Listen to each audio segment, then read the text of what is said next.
Well, hello everyone, and welcome to this my 32nd attempt at getting a podcast right. And today, my guest is Chris Flowers. Chris is a long-time big gamer, a former member of the S.O.D.S, and somebody who has been taking big games around the show since the early 1980s. So we're going to chat with Chris about his fantastic collection of figures and his piles of experience in putting on big games both at home and on the show circuit. But before we go to the interview, as always, it's a little bit of housekeeping. And first thing to talk about is my recent appearance at Fiasco, the Wargames show that the club I belong to, Leeds Wargames Club, put on each year at the Royal Armouries. And I put an Italian Wars game on based on a fictitious relief of the Siege of Forlì early on in the war, when Cesare Borgia was running around the north of Italy with a load of French and Swiss mercenaries and a few of his own troops, causing chaos, as our old friend Cesare used to do. It was a bit of a rush job, so obviously regular listeners and viewers of Yorkshire Gamer will know I am trying to get the Battle of Mentana on, but unfortunately, Perry's Miniatures haven't released the French infantry yet, so I can't get all the figures. So that kind of had to be put on the back burner, and everything that I'd prepared for that put to one side, and I kind of had to rush and get this game out. So there's no specialized terrain or notice boards, etc. for it. It was literally a case of grab and go, but lots of people enjoyed it. Lots of people came up for a chat, which was fantastic. I didn't get to speak to everyone, and I do apologise if I didn't manage to speak to you, but I did speak to quite a lot of people. And I hope you all had a great day at Fiasco. It's great to see so many people coming out to war game shows, and long may that continue. If you didn't get a chance to come and see the game at Fiasco and you are in the local area, then I will be taking the same game to the Recon show, which is very local to me in Pudsey, down at the Civic Centre, and more than welcome to come along, and I'll have a chat with you down by the game. Bit of sad news in that our friend of the podcast, Sean Clark from God's Own Scale, has decided to call it a day with his podcast, which was specialising on smaller scale gaming, 6mm, 10mm, etc. And if you haven't listened to it, it's a fantastic show. Brought light to the smaller scales, and very interesting guests on there. Bit of ill health for Sean, and I wish him all the best, and I hope he gets better soon. It's a sad thing to see the podcast go, but I'm sure you'll all agree that Sean's health is the number one priority.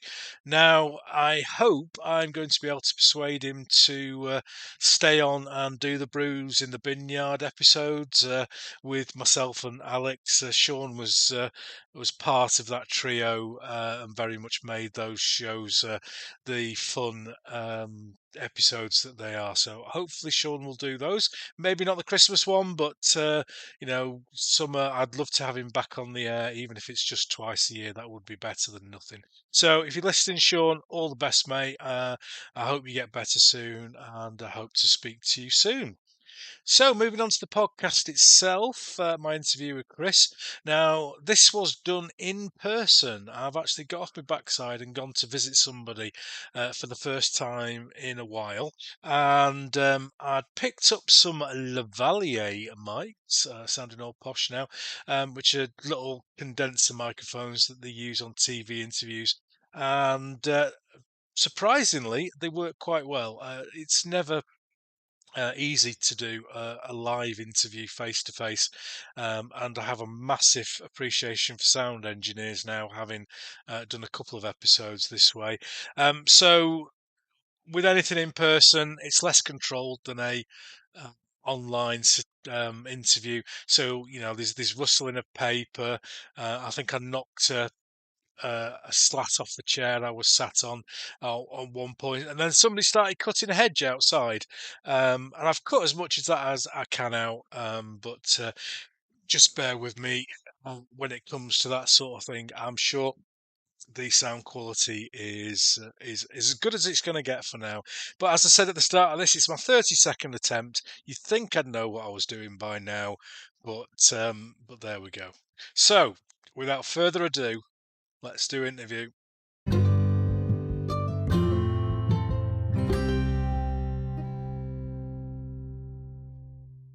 Well, hello and welcome to the interview section of the Yorkshire Gamer podcast.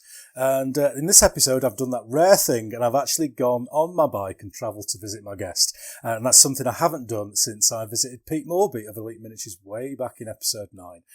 I've known my guest for many, many years, and even if you don't recognise the name, you will definitely have seen one of his many huge display games he has done and continues to do, being involved in the UK Wargames show scene. We're sat here today in the lovely Yorkshire countryside in my guest's wonderful games room, surrounded by what I think is one of the best figure collections in the country. There is plenty of Wargames history on these shelves around us today, and I'm sure we're going to cover some of that in the podcast. It's a great opportunity to chat with a genuine big game player, and today talk about the joys of lugging tons of lead around the country to put great displays on for you and me. So let's introduce our latest guest to the Yorkshire Gamer podcast and give a big welcome to Chris Flowers. How are you doing, Chris? Very well, thank you. Excellent. Thank you for inviting me. No problems at all. Have you ever done a podcast before? No. I have seen you as a tiny little disembodied head on some of Ken Hadding's videos. Yeah, that was Ken dragging me into the 21st century. I found it very difficult, but I got used to it after a while. Yeah, it was most disconcerting for me watching it on television to see this tiny head in the middle of the room, and I recognise that. Many people reckon that's the best way to see me. Do they? Yes. Well, very easy to cut me off. Excellent. Well, this one's an audio podcast, so we don't have to look at we look at each other, but the guests don't have to. So Fine. that's good. Probably the best thing. So the first thing that we do with any of the guests on the show is we just get them to do what we call the 4-minute challenge, and that's just a brief introduction of yourself, summarising how you got into the hobby and where you are up to the current day, and then we'll delve into bits of that as the interview progresses. So I can see you've got some notes. Are you ready to go, Chris? I'm ready to go. Yeah, excellent. Right. Okay. I shall press the go button and begin. Right. I was very lucky. I was brought up on service bases, Air Force bases. So immediately I was, if you like, surrounded by real soldiers, and real Air Force. And also, to some degree, some of them actually did play with soldiers, genuinely, and their children did as well. So I really started wargaming probably in the very late 50s. Very little in the way of rules, mostly matchsticks with Britain's guns and blow the heads off the toys. Now looking back on those toys, I think, God, how much would they have been worth if we hadn't blown their heads off? I know, it's terrible, isn't it? And so we carried on doing that. We actually were slightly influenced by H.G. Wells' Little Wars. There must have been rules around in the 50s and 60s, but I'm not really conscious of them, to be honest. So I carried on doing that, and then from the early 60s to the early 70s, I didn't wargame at all. It was wine, beer, and song. Excellent. And I really enjoyed it. Had a good time. And then finally, mostly for a woman, I moved to Birmingham in the very early 70s. And that really changed my life because I went to a wargaming club, night school, of all things. Oh, right, yeah. Absolutely. In the Dame Elizabeth Cadbury School. Oh, sounds nice. I know, it's very posh, isn't it? Very, very posh. And it was ran by a guy called H. I don't know his rest of his name. And when I've talked to a couple of the other sods recently, neither do they. So, but anyway, he mostly was into Napoleonics. He was using wargame research rules with good old Finch points. Fantastic. Excellent. Great stuff. And we really got into it. He taught us to paint. He taught us to base models and how to play properly. And we used to trot down to the local store in Harborne and buy minifigs and buy Hinchcliffe. In retrospect now, they were pretty crude. But they weren't then. They were really special for us, And so I didn't really go in. Hadn't really ever done the airfix bit. I just went straight to metal. And we carried on like that for a while as a group. And in 1978, we formed S.O.D.S, when S.O.D.S really came about. Yeah. Myself and a number of other guys, a guy called Tony Russell, another one called Roger Goldman, and one or two others. And we just started initially as just a friendly group. In fact, in another guy's garage, which he'd converted into a Wargames room. And we also, round about that time, maybe a little bit later than that, got into Grand Manor. Now, I can't tell you how. I have no idea how it happened. And there are many people who think, it was the devil's invention. Yeah. And therefore, but, at the end of the day, it was great. It changed the way we played. It changed the way we thought. We all went up one day, I think it must have been a Saturday and Sunday, to the Wargame Centre and saw this wonderful terrain. Peter Gilder, a great man, a man who's very rarely talked about nowadays, except by people like myself. Probably the father of Napoleonic Wargaming in many ways, and in fact lots of other Wargaming. And we went up to see it, looked at it, thought this is fantastic, but we could take this around the shows. And we chatted to him, and he sort of said, "Do what you like." Yeah. So we put together a game called Dormagen. It was based on simply the Waterloo going the other way and the battle from there. Okay. And we took it around all the shows in round about 83, 84, starting in Birmingham, which was our home bay. And then we went on from there to all over the place. Won loads of awards, but that wasn't really the thing because we were doing sculpted terrain. Mm. And people don't realise in those days that sculpted terrain... Yeah. 30 seconds. Oh, right. So that sculpted terrain was really not very common in those days. So anyway, accelerating. Basically, we then did Wargames all the way through under the S.O.D.S name, and also then with Bramley Barn, mostly Napoleonic. And then gradually, I widened my own interests. Napoleonics, Ancients, ACW, World War II, Cold War. Yeah. So now, we can then talk further on it. Brilliant. D.I. Regan from the Sweeney there. Was that good? Was that okay? That was good. That was I had to send me a tiny bit, but actually it was okay. I was getting to the thin bit there. Yeah, it's always an awkward one because you're trying to cover a huge amount in a very short. Well, somebody my age, particularly. I mean, it's all right. You could be. I mean, I'm 74. Yeah. I've had a lot of wargaming. Yeah. Oh, exactly. But there's plenty of time throughout the course. Of the next couple of hours go back over stuff to cover all that sort of stuff. Yeah. So. You were saying before we started this that you, as a child on the air bases, you kind of met some interesting characters even as a small boy. So we drop some names. Douglas Bader. Douglas Bader, yeah. 2 or 3 other fighter races. I think possibly Johnny Johnson. I'm not sure, but I think so. Yeah. My father wasn't aircrew, but a lot of his friends were aircrew. And so we used to meet. I mean, he used to come to the house occasionally and that sort of thing. Yeah. And also we used to go to the officers' mess. The truth is, I was a little boy. So I say I met them. Yeah. They would have no idea who I was. Yeah. I just looked upon them with sort of deep adoration, because I knew who they were, and it was just amazing. And so I think that probably gave me a real feel of what people were like. It made me put face and reality to something that in the long term then became a hobby. Yeah. If you understand me. Yeah. And so and people talk about wargaming, and so wargaming is a very serious business and all that. Of course it isn't. It's just a really good hobby. Yeah, it is. It's not life or death. Yeah. And had your father been involved in the war? Yes, my father had been in the Air Force right from 1937. He was born in Pateley Bridge, believe it or not. Joined in 37, I think, or 38. Yeah. He was his finest moments. He went into Normandy in 3 or 4 days after D-Day as a forward air observer. Oh, right. Yeah. So when I used to talk about it occasionally, wargaming, I used to say, no, it wasn't like that. No, it really wasn't like it at all. And I should say things like, well, you obviously, saw these aircraft attacking and all this sort of stuff. He said, no, you never saw anything. You just saw a big bang and woof. And actually his worst moment was, he was, doing whatever they used to do with another guy, the radio operator. And the guy who used to drive the van was out the back. And luckily he'd gone off into the woods to do something that one does. Yes. When the American Thunderbolt took the vehicle. Oh, God. He said that was the nearest he ever came to dying. Yeah. Oh, my word. I know. My word. So he wasn't too impressed. Yeah.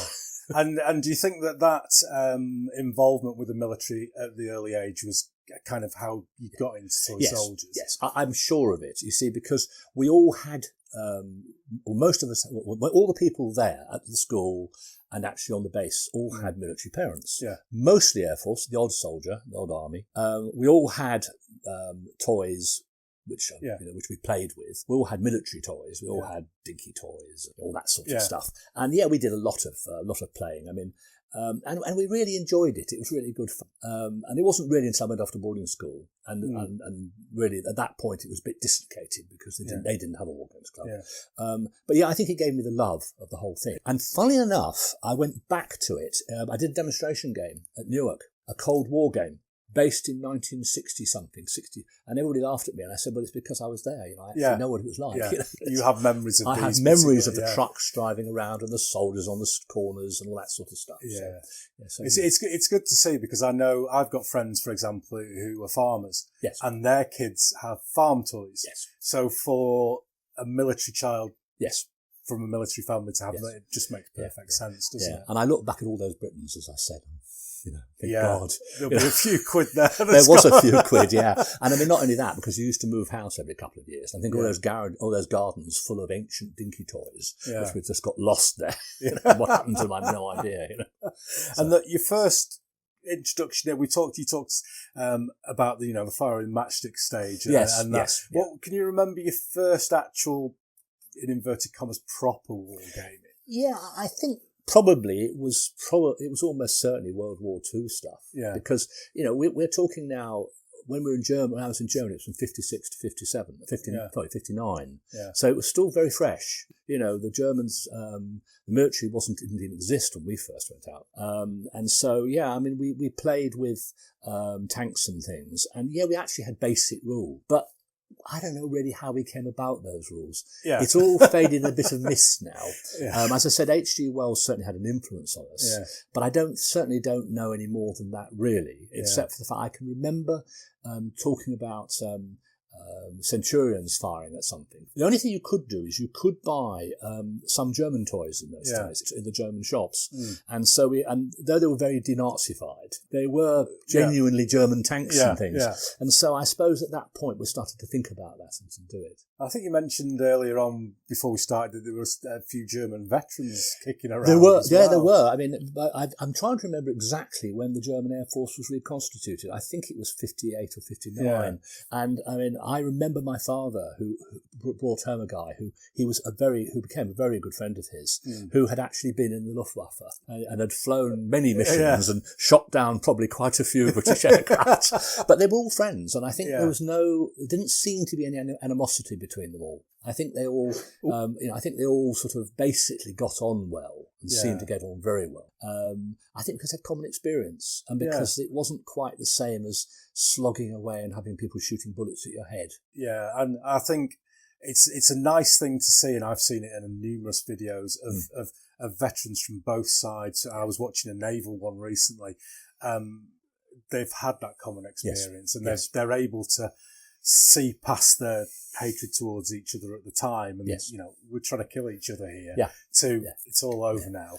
I remember one of my friend's fathers my father's friends my father's friends, who I remember him saying that actually their common enemy was actually the aircraft. Because a lot of the time it was actually hard work, and people always think, it's all wonderful, you just took off, and it regularly used to crash and taking off. They regularly had problems, they ran out of fuel and things, and so your guns jammed right at the moment when you thought it wasn't the worst possible moment. So I think, blame the equipment. Blame the equipment. Blame the equipment.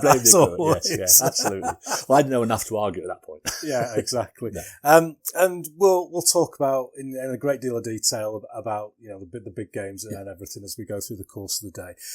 But I always like to talk at this point with people about how they game at the moment. And we're sat here in your wonderful gaming room, which unfortunately we're not a visual podcast. So so could you just describe to the listeners your kind of setup here? Yeah, okay. It's a big double garage. I've got a 16 by 6 foot table, which basically I've got a back table as well if I want to use it. Yep. And I've got in excess of 23,000 Napoleonic figures, Yeah. and a large number of other figures as well. Yeah. My principal areas of interest are ancients, which is actually on this table. Yeah, in front we've of got us a big now. ancient games on the table which now. is on which I'm obviously very much into. Napoleonics itself, ACW.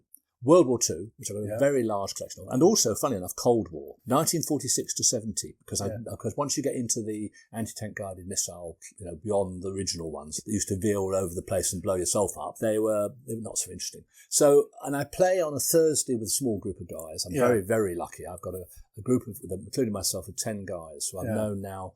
Many of them I've known since I've been in Yorkshire, which is probably now 30 odd years.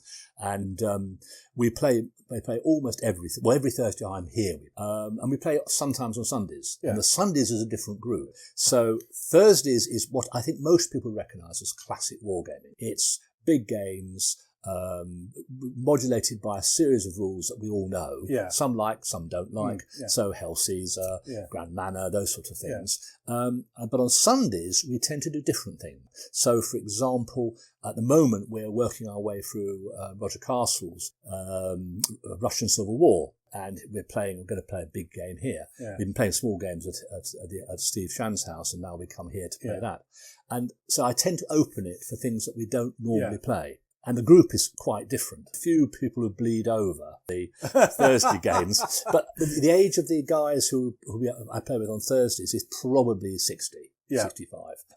Whereas the ones on Sundays is probably more like middle 50s. Is that irrelevant? I think it probably is. Yeah. Because when the older guys, Mia being one of them, really didn't grow up with these really very clever saga and all that sort of stuff, and all the other very good, quick rules. And I can't, I don't know half the bloody names now, but you know what I mean. I played most of them sometime or other, and I think that's changed the way that the hobby works. So really, Thursdays are classic wargaming. Some of the stuff, you probably recognise just like that. Some of you go, my God, no, please, not that again. What's that? No. And then some of it, as I said, on Sundays, there's some really quite strange stuff. We did Baron's War, or we have done. We do S.O.D.S. Jerry Miller's got a very good S.O.D.S. set up. And we just try and do things that are completely different. And occasionally I throw in things like this Sassanid Roman game to the guys who play on Thursdays. Yeah. And that requires them to play Hell Caesar. For them is like, it's very close to Hell, because it's very close to Black Powder. And most of them, for various reasons, don't like Black Powder. Yeah. And therefore, we told them with Hell Caesar first, and then you tell them it's to do with Black Powder. I think Black Powder is very much like Marmite. It is. There's very people who are down the middle. It's either the great or And I'm unfortunately probably in the not great fan of straight Black Powder. Yeah.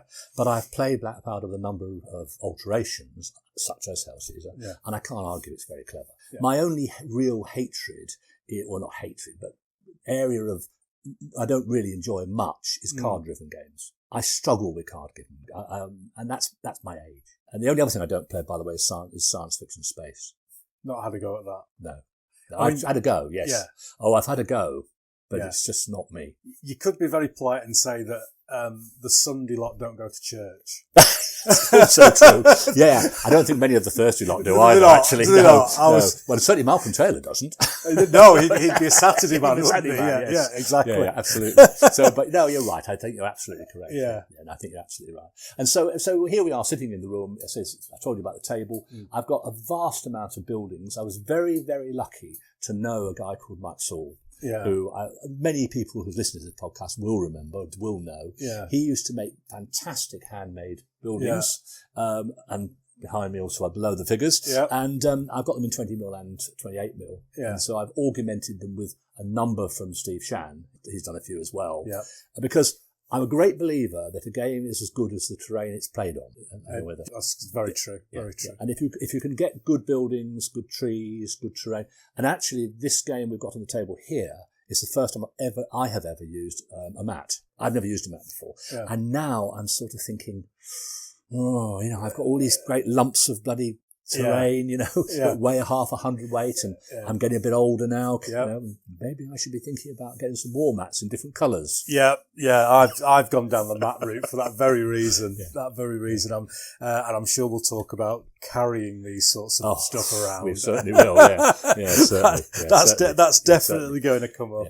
We'll talk about your collections in detail later on in the. But we've got a big wall full of shelves of figures, and I seem to remember back in your previous house in Harrogate, did you have some problems with the ceiling because of the weight of figures? No, that was actually this house. Was that this house? Yes. Right. Yeah, okay. we moved when we first came here. We were originally going to play in the 2 bedrooms at the end of the barn. It's an old barn. It's built 400 years ago, and I was all set to sort of put the table in and everything. And the builder said, because I got a guy to build it, and take down the wall between the 2 bedrooms. So I thought my wife was very reasonable. That's very good. Very fair. He said to me, "What are you going to do?" So I said, "I'm going to put this big Wargames table on." He said, "Well, how much do the figures weigh?" Yeah. So I said, "I don't really know. I suppose it might be half a ton." Yeah. He said, "You're not going to put those up there without me putting steel in the roof, in the floor." So he put 2 bleeding great big steel beams in. And now, of course, I don't play there anymore. Yeah. But by God, it's a good place to sleep. I don't have any very fat friends, but if I did, it that would be the place. It would be the place to go. Yes, absolutely. Yeah. Well, you're the second person. I think with big gamers, we tend to get a little bit of a trend on the podcast, and people moving out and getting their own games room is one, and people having problems with floor strength has been another one. Yes. So it's great to hear somebody else has had that particular thing. Yeah, and this floor is of course insulated, because there's nothing worse than Wargamer with cold feet. Yes, that's very true. That is very true. And with this wonderful setup, then you've not really gone into the club scene too much since you've had this? I've never really, with the exception of S.O.D.S. My job was always highly sociable. Yeah. I had to, I was in various positions in operations, dealing with large numbers of people. I'm not a great lover.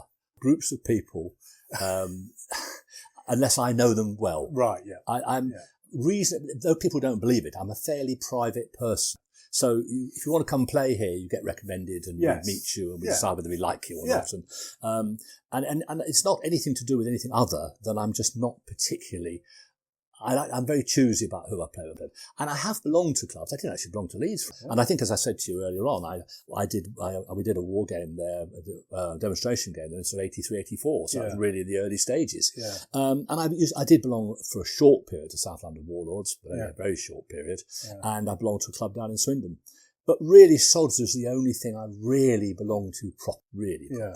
And that was because it was a group of friends. It wasn't really a typical club, if you understand. I mean, you've got here all the benefits of the club, of being in the club, with the added advantage of being able to leave things set up and having everything immediately to hand, which makes it makes a massive. And there are very few clubs, and there are more clubs than people realise that do actually have that. I mean, like Leeds, there's obviously that one over in Grimsby, and 2 or 3 others like it, but there are a lot that aren't.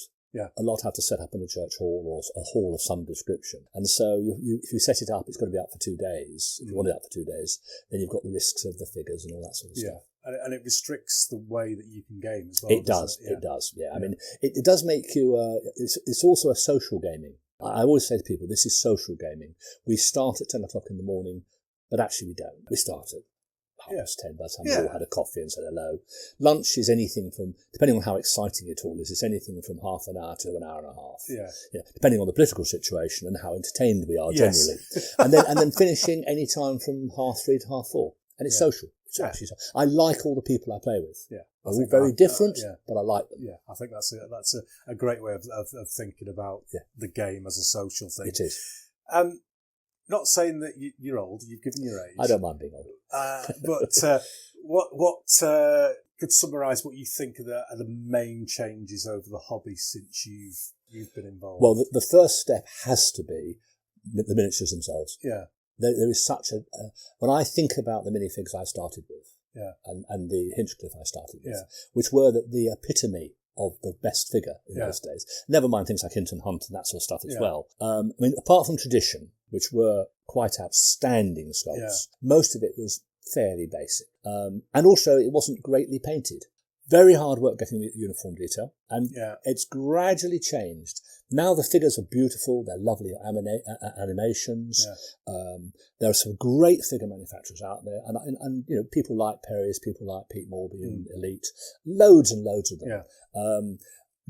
So you've got all these great figures produced for us. Never mind the internet. There's hundreds of good books about the uniforms and things, and then you've got the internet as well. So if you really want to know what the turn-back colour for the 3rd Croatian Regiment was in 1813, you can look it up and find it if you know where to look. So that's a big change, and I think it changed slowly but surely. Peter Gilder drove it in a big way with Connoisseur, without any question at all. He was one of the big changes, one of the big moments. I mean, he did American Civil War, he did Napoleonic, I think he did Ancients as well. I didn't do Ancients in those days. But those figures were beautiful, and they spawned a lot of other figures. There are other people doing figures alongside, there were Garrison and one or two others like that. So the figures improved and improved and improved.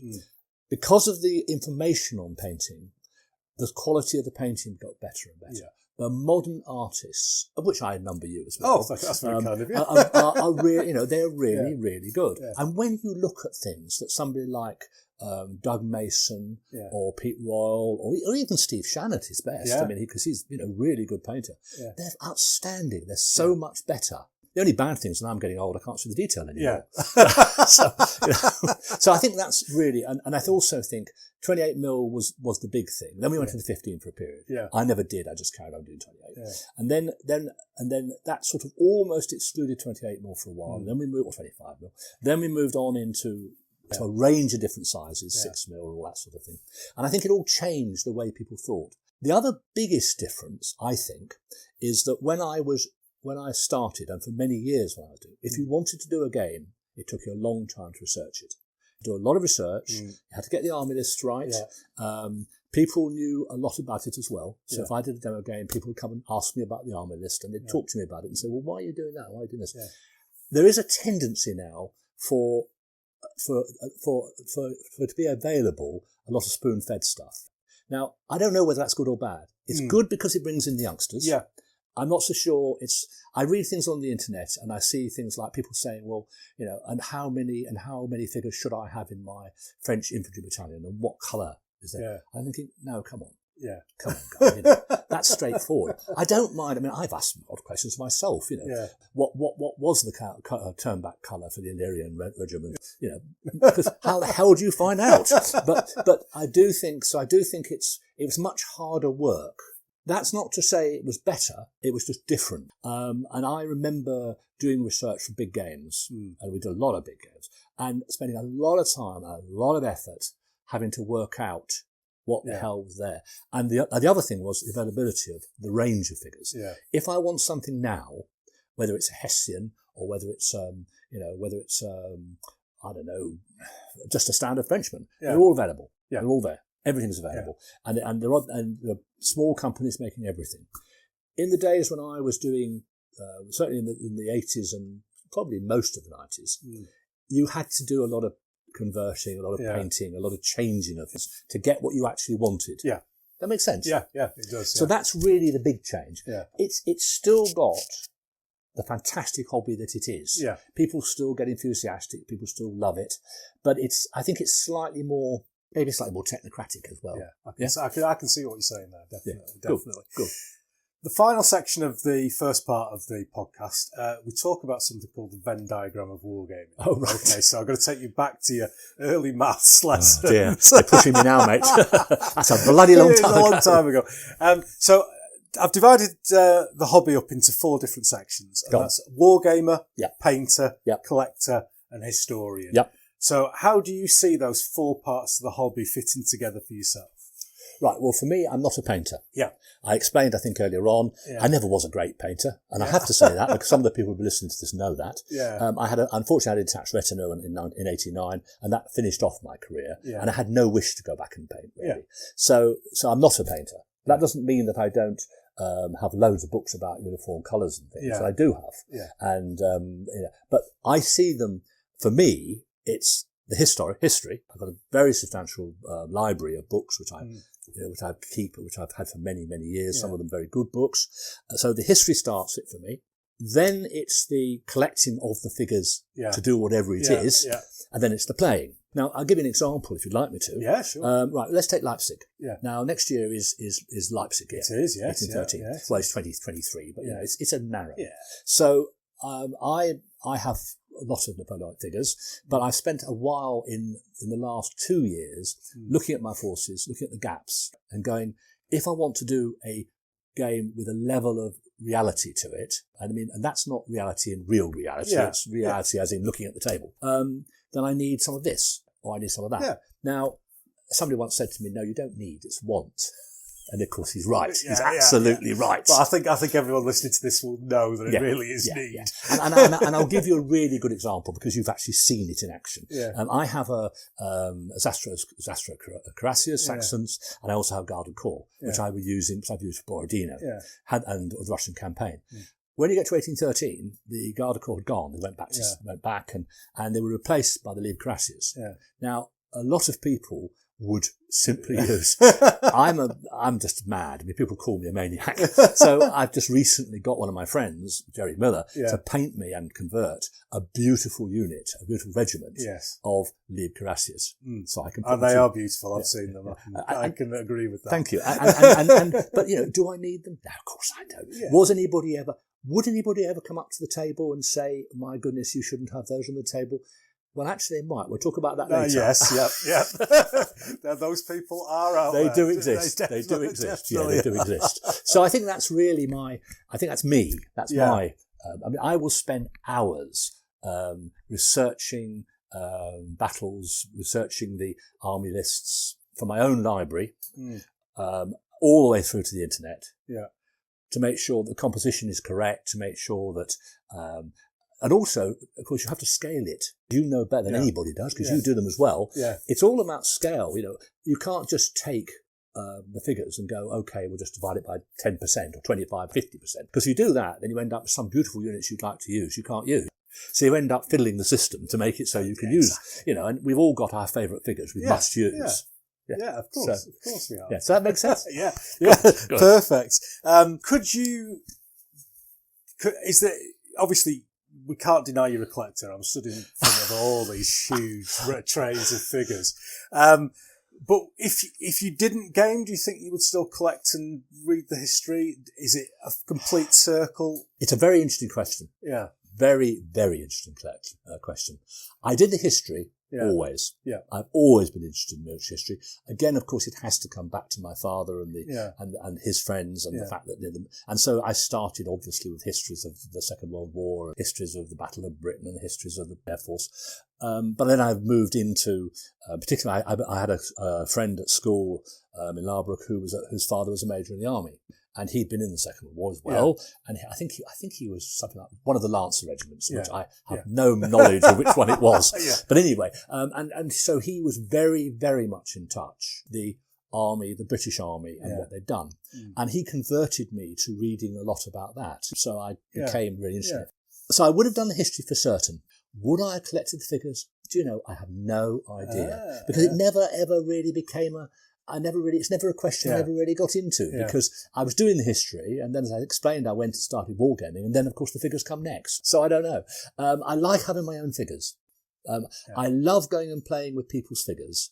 I have some friends who have loads of wonderful figures of other periods, which I love. Yeah. Absolutely. I really admired your Italian Wars collection, as I think I said to you at the time. Yeah. Beautiful figures, and I love looking at them. But I'm not going to collect them anymore. No. I'm not changing. I'm not doing any more.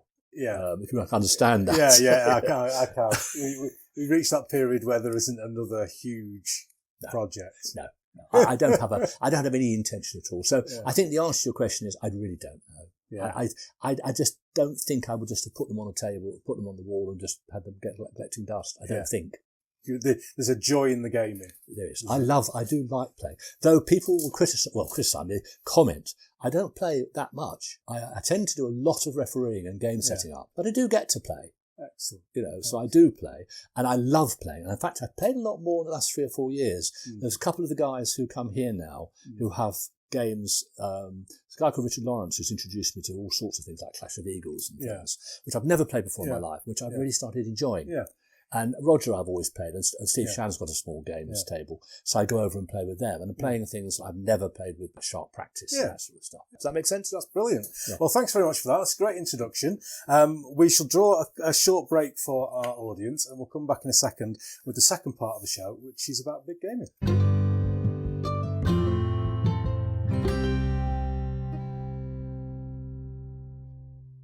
Okay, we're back for our second part of the podcast, and regular listeners will know it's the big game section, and we've got the right man here, and we're going to talk about his big games later on in the show, in the big topic. But the first question that we always ask our guests in this particular part is, what does a big game mean to you?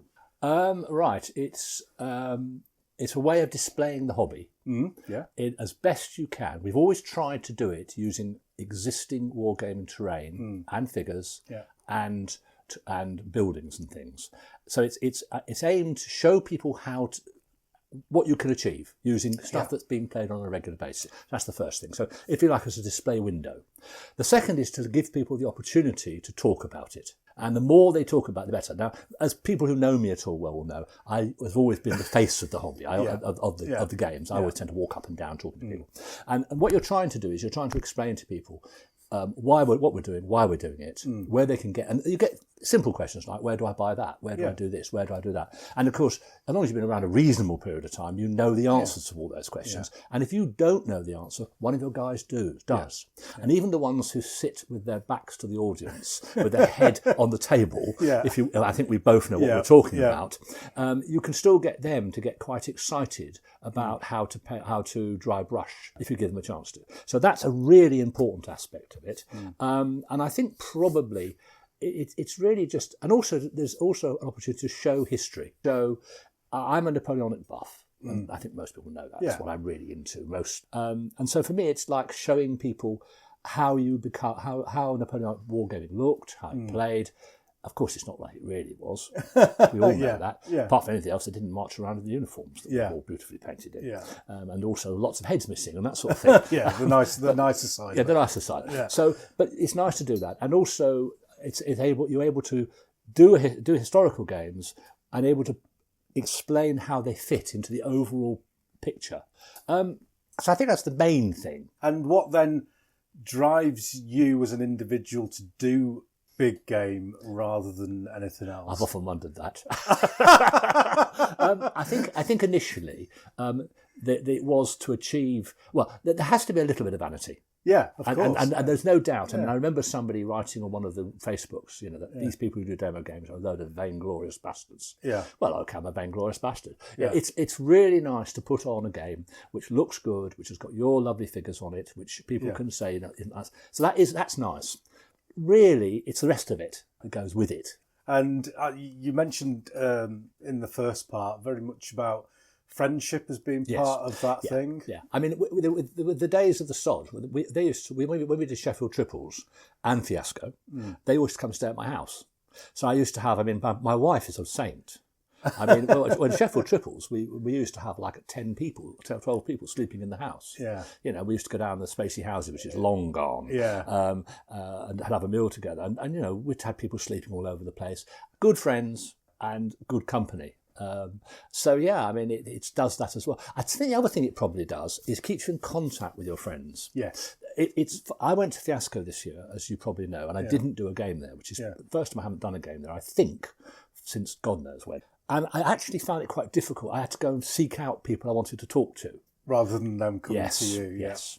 And I did this game at Partisan, and loads of people I haven't seen for years came across to say hello and talk to me, and it's great. It gives you a link, if you like. There is a misconception, and I do believe it is a misconception, of people who do big games just being interested in the game and not talking to the crowds, and I think both of us I think we both very much different to that. But we both have friends who probably are not so good at it. Yeah. But that's okay, because another thing which I don't really like desperately, but I accept it happens, is I like to have the game play. The perfect game for me is a game where you've got an action. And a 2-day game is wonderful. You do a 2-day game, you've got this wonderful situation where people roll up and you've got forces laid out. And I used to do them sometimes where you actually turned over a sheet to show what period it was and therefore what time in the battle it was.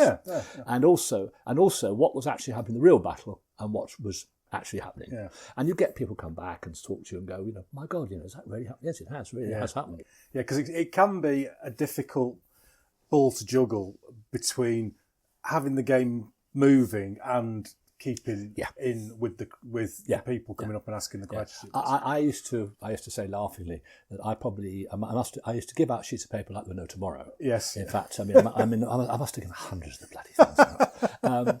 And I used to cover a lot of distance. There's always at least one other person in your group, and sometimes 2 or 3 who will step in. And then there's also going to be 2 or 3 who are just going to make the game play. And if you let them get on and play the game, then you've got a game to show people. And the other point is, it's great to have a group of people.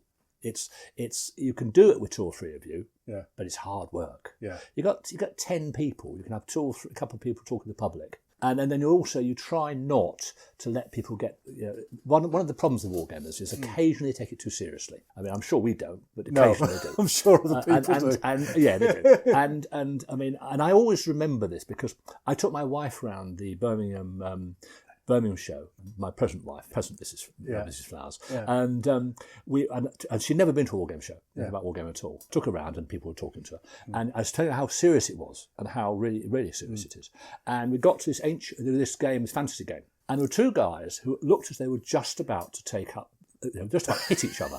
And she looked at them and said, "What the hell's that about?" And I said, "I don't know." And another guy said, "What's happening?" He said, "Oh, well," he said, "he's got a load of dwarfs and this guy's got a load of goblins and he's been turned into stone by the wizard." And this guy said, and Chris looked at me and went, "You are kidding, aren't you?" Yeah. I don't know how I got there, by the way, but it gives you an idea, of wargaming, doesn't it? That summarises it. Yeah. And so you have to make sure that people understand that the public are there, and even if they hate something, or they've thrown 3 ones again. They've got to understand that they must not go. That was me, expletive deleted. We've talked. You've mentioned the name a couple of times, and it's we've done a whole episode on Peter Gilder. Yes, and it's a name that will always crop up, I think, with us.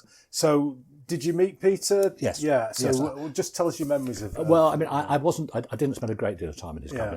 I'm not like a couple of the guys who play here, who played with him when they were schoolboys. But I knew him to play with 2 or 3 times. He was a fine wargamer. I mean, he cheated. Yeah. But then, come on, it's his bloody game. Why wouldn't he cheat? Yeah. We've had some great cheating stories over the episodes. Yeah. I mean, and I've seen him reduce 1 or 2 people to absolute rage. Yeah. But I mean, he had this massive effect on the hobby, because at the end of the day, he would talk to people about it. He was incredibly enthusiastic. He was incredibly knowledgeable. And he could do pretty much anything, from making models. After all, people like Pete Morby, I believe, learned his trade from him, and a lot of other people like that. But he also built terrain. He did all the things that we all like to be able to do all the time. So he had a massive effect. Me personally, I had a bit of time with him. I spent a lot more time in the company of Mike Ingham from Peter, and I knew Mike because he was a S.O.D. Must be careful, I keep saying that, wasn't it? And so I knew Mike from that. And so Mike picked it up and ran it with the same feel that Peter ran it. Yeah. And Peter did, I mean, he used to convert these games, he converted a battle into a game. And he taught me a lot of, if you like, not deliberately, but he taught me a lot, because he would take a battle and he would end, and you'd end up with forces that you'd think, well, hang on, that's not quite right. He's missed off the 7th Division and the 8th Division. And what about? And then you'd realise it wouldn't be playable if you did that. He had an eye for making a game playable, and that's what it's about. Yeah. And you were involved, I believe, in was it the 175th? It was the Waterloo game. Yeah, when he was in his wheelchair. Yeah, I mean, it was a fantastic. It was a mixed emotion game, very much so. I mean, because you knew he wasn't going to be around very much longer. I have no idea how long. I think he died reasonably soon after that. I don't know exactly, but he was still there and he was still playing and he was still involved and he still made 1 or 2 rotten rulings, and he reduced 1 or 2 people, including Richard Harris, to a state of fury. Yeah. Is it what's your opinion on this vicious rumour that Peter Gilder was a Francophile and always ruled for the French? Is that true? I think it has a certain degree of truth. Does it? I think it has a certain degree of truth. I don't think he was 100% a Francophile. Yeah. But I think he was probably a 50% Francophile. Yeah, there are a number of, and if you use Grand Manner, you do have to be a little careful. And if you use his rule, we've used his games as bases of games, and you do have to rebalance them quite often. Yeah, it seems to be French. Yes, Guard Lancers always get a massive bonus for anything. Yes, yeah, and you have to adapt to that. But everybody has their own bias. Yeah. I mean, I don't, of course, but if I did, I'm sure our listeners will tell us if you do. Yes, they will. They will undoubtedly so. Yeah, undoubtedly so. We seem to have, not ourselves, but in the hobby, moved away somewhat from the bigger games. What do you think the barriers are to entry, if any? I think it's money. Money. Let's be frank about it. Yeah. I mean, we touched on earlier on that I've got in excess of 20,000 Napoleonic metal soldiers. What are they worth? I had no idea. Yeah. How would you go about doing that again? Yeah. Would I do it again? No, I probably wouldn't. I'd do 15 mil. I mean, you just, at the end of the day, and by the way, that's an interesting point. Sorry, just an aside. It's about models. Now then, there's an interesting thought. I just said I would have gone 15 mil, didn't I? Yeah. I know. Yeah. So maybe it isn't the model, maybe it's the Wargaming. Yeah. Well, no. That's a very interesting point, actually. I hadn't really thought about it before. It's like this is like a free Wargaming therapy session. Really. Yes, it is. That's what it is. Well, people said to me, what did you do with your house burnt down? I said, burst into tears. Yeah. And then after that, would I replace Napoleonic 28 mil? Probably not. Yeah. Probably not. Yeah. Probably 15 mil now. It's a big, I think, it's a big lifetime project for many people. Yes. And it can be quite difficult at an early age to see that potential future and the future growth in doing stuff. I think I absolutely applaud sharp practice, command decision, all those really clever games. I know they've got a card essence to them, therefore I'm going against what I said, but I still really like them. Yeah. I really, really believe that they are the way to keep the youngsters in the wargaming. Because how can you expect somebody? I mean, it wasn't easy for us. I can't remember. I don't remember. And I remember my first mortgage was 14.5%, I think. Yeah. And I guess you may well be similar. Yes, yeah. And so 7%. God, I wish I had 7%. And by the way, I used to push my bike up the hill with a Hovis under my arm. Yeah. Oh, excellent. And sleep in a cardboard box, and all that sort of rubbish. But I think now, looking at it, I think the kids don't have the much disposable wealth they used to have. There are these wonderful plastic figures which I would never buy. But I absolutely applaud the fact that they exist. I think they're great. I've seen them around. And I also see people using them with odd metal figures to give them weight, which I think is really clever. Yeah. So I think the big problem is really, at the end of the day, is money. And maybe also the modern instant gratification. And I hesitate to say this, but it feels like that. And also, so I think that's why where you can buy everything out of a box. Yeah. I think it's something that I have discussed a couple of times, where the deferred pleasure of building something over a period of time to reach an objective 2 or 3 years in the future is maybe not how things work in general. I don't think it does. Yeah. And also, if you go in a pub now and you see 2 guys and 2 girls sitting at a table, they don't talk much. They most look in the computer, their phones. Yeah. And so it's all things that don't go well with wargaming. Wargaming's about taking the piss out of each other, talking a lot, interaction. So I think, I think those are the barriers. Yeah. So I think it's both society and money. But I think money is one of the biggest things. Yeah. I mean, you and I, we both know how much a figure costs. We both know, you paint your own. I get these. I mean, Steve Shan reckons I bought his house twice. I think I probably have. Yeah. And so it's a very expensive, isn't it? Well, Steve was telling me that he's building the Chris Flowers East Wing. Yes, that's right. Yes, I'm not surprised at all. No, I really would not surprised at all. I mean, yes, he's really disappointed because now when he wants to sell something, I go, no, I'm sorry, I can't. I don't need it anymore. Yeah. What? Oh no. Yeah, absolutely. So just to finish this section off. If somebody, you were putting a display game on somewhere and somebody relatively new to the hobby came up to you and said, a cracking looking game, Chris. How do I go about that without putting them off? No, I try not to. It's one of the reasons we do demo games. Yeah. I think the starting point is, do they belong to a club? Because for all the comments I made about clubs, they are where the world is. And if you can find a club with like-minded people, then you will wargame much more happily than trying to do it at home. So that's the first thing. And I think, because apart from anything else, if you find a good club, it'll also have a good set of rules, or it'll have a set of rules. Doesn't matter what they are, they have a set of rules. And once they do, that's what I start with. Where do you come from? And I know quite a lot of the clubs, and if I don't know them, I say to them, well, you can find them by doing this or doing that, or occasionally, just once or twice, I've taken somebody's phone number and texted them where the club is. Not regularly, but just a couple of times. And then I say to them, I talk about, what do you want to do? And if they say, well, Napoleonic, like you've got here, I tend to sort of just question them a little bit without them realising I'm doing it. Well, because people look at it and get carried away. Do they really mean it? In many ways, one of the things I used to detest, but I still recognise its value, is the old DBA and DB. But they're small armies. And so, if you get somebody who wants to wargame, you can buy Romans, and what's 100 figures? Yeah, less and you've got an army. You've got an army. So I tend to sort of just chat to people about what their expectation is. Yeah. Now, if it turns out that they are a merchant banker, then I say to them, well, it could be all yours for make them a sales pitch. That's right. But I mean, you have to decide what sort of people they are. I mean, if they're kids, I would encourage them to do something simple, because apart from anything else, most wargamers, and I'm sure there are exceptions, there are exceptions I know, have a hiatus.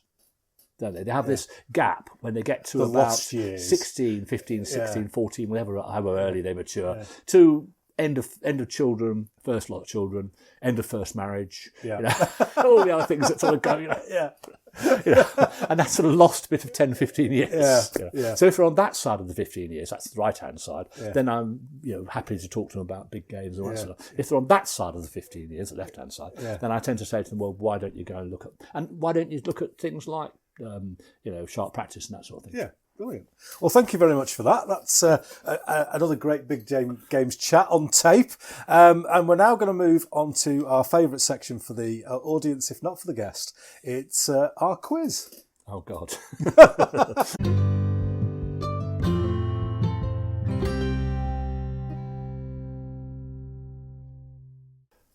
And we're back in the room. And the regular disclaimer, this is not about how good a gamer you are. This is about how Yorkshire gamer you are. So you may get upset by some of the answers that you're about to hear. Please don't send me an email because I will probably ignore it. Because this is us trying to have a little bit of fun during 20 questions and see how Yorkshire gamer people are. And most of my guests have done reasonably well on here. Oh, Chris is looking a bit worried, but I'm sure you will do absolutely fine.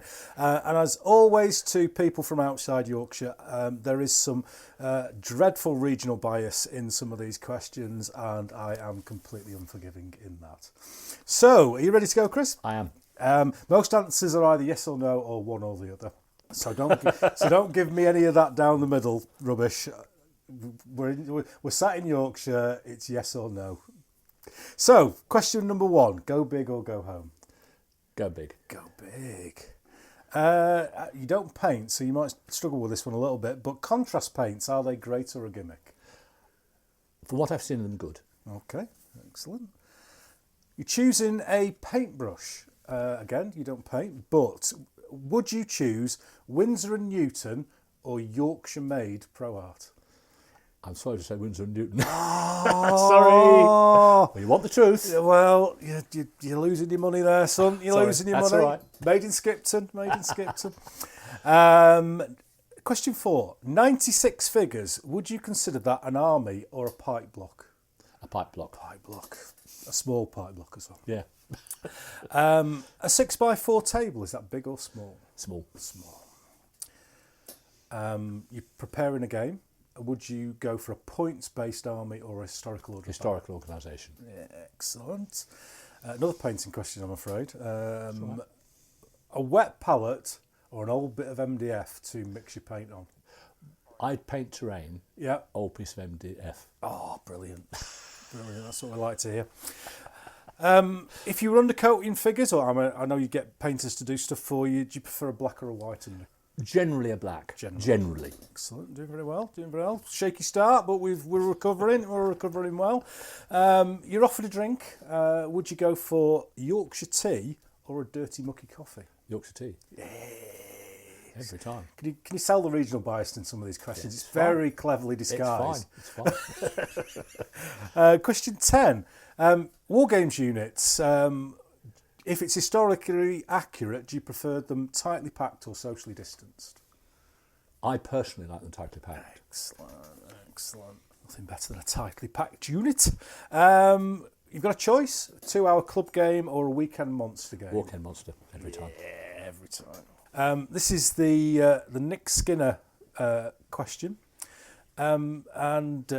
Interested on your opinion on this one. Avocado, is it just posh mushy peas?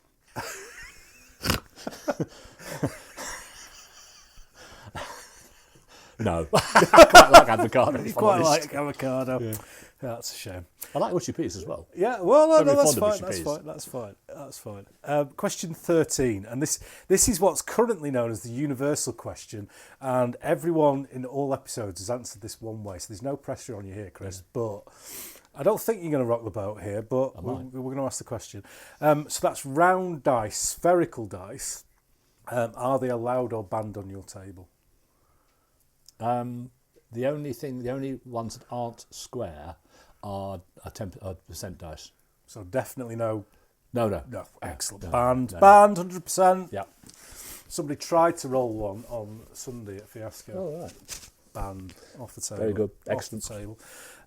This question comes from David Marshall from TM Terrain. Know him well. Know him well. And this is a choice of fish down the chippy. Do you have haddock or cod?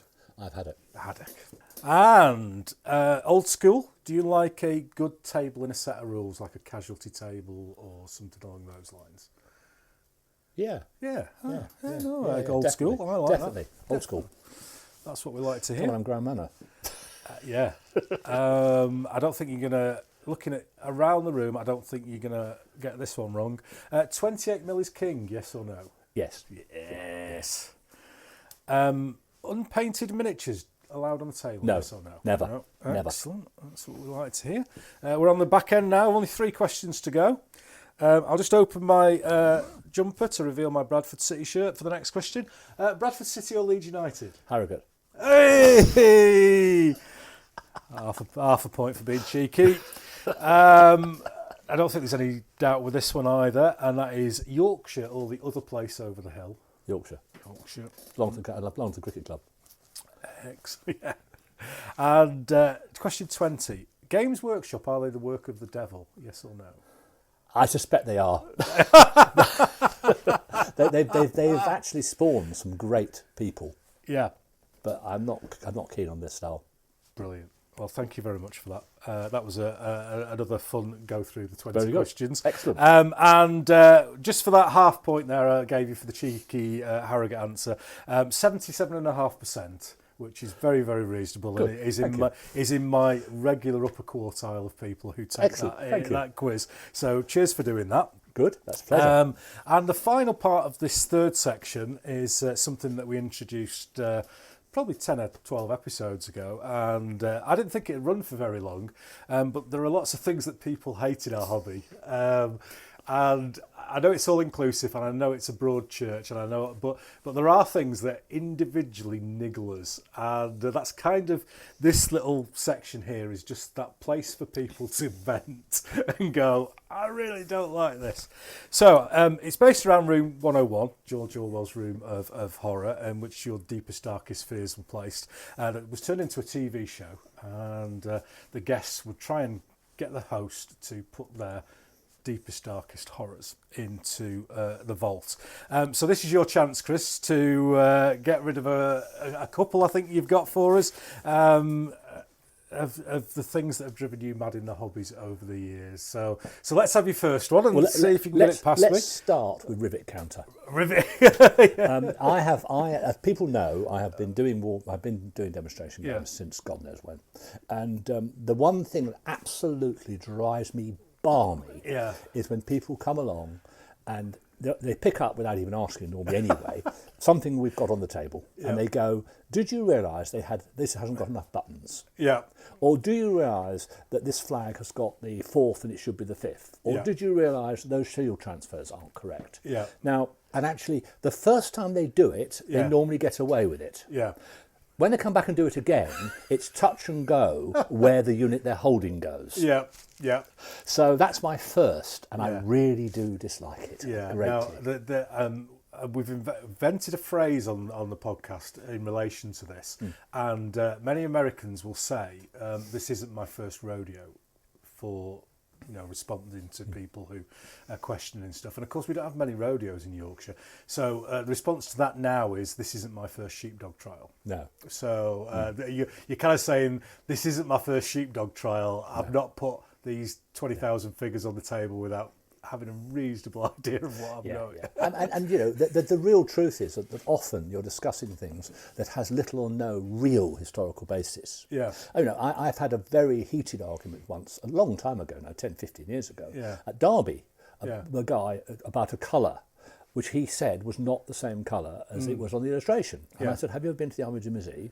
And he said, "No." And I said, "You ought to go there. Because you'll find that most of the uniforms are not the same colour." And he'll go, "Why?" I said, "Because they're faded and they've been worn for years." And, and I don't get annoyed the first time, but I do the second time. Yeah. I always give people one written warning, one verbal warning, rather. Yeah. You should carry some little yellow cards. Yeah, I ought to. I ought to.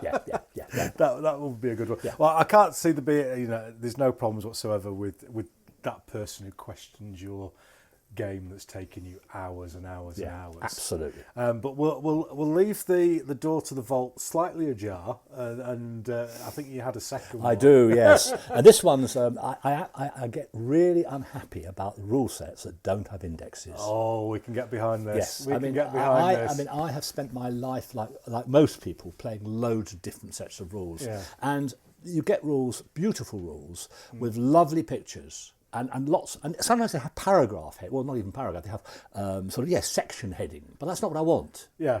I actually want to know about the charge rules, and I want a little section saying charge infantry, charge cavalry. And it's not difficult to produce it. It just takes an extra, a few hours to put it together. Yeah. So, and I reckon that I've given up 2 or 3 sets of rules because I've just got to the point where if I have to read it again.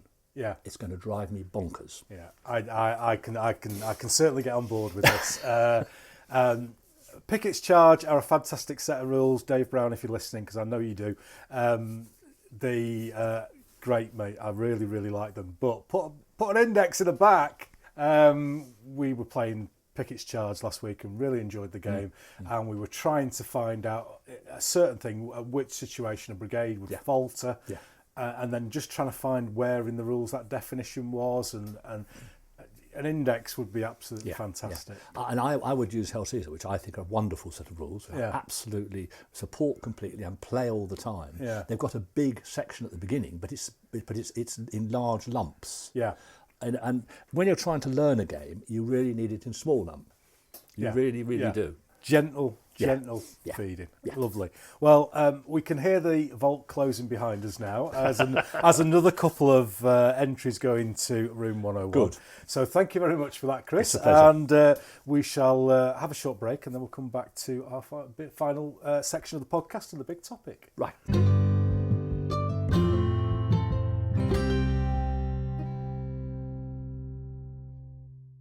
And here we are already. We're back into the big topic, and we're going to be talking to Chris today about big games, putting big games on at shows, the kind of stuff that he's been doing for many, many years. So I'm sure he can enlighten us with a few stories in relation to that.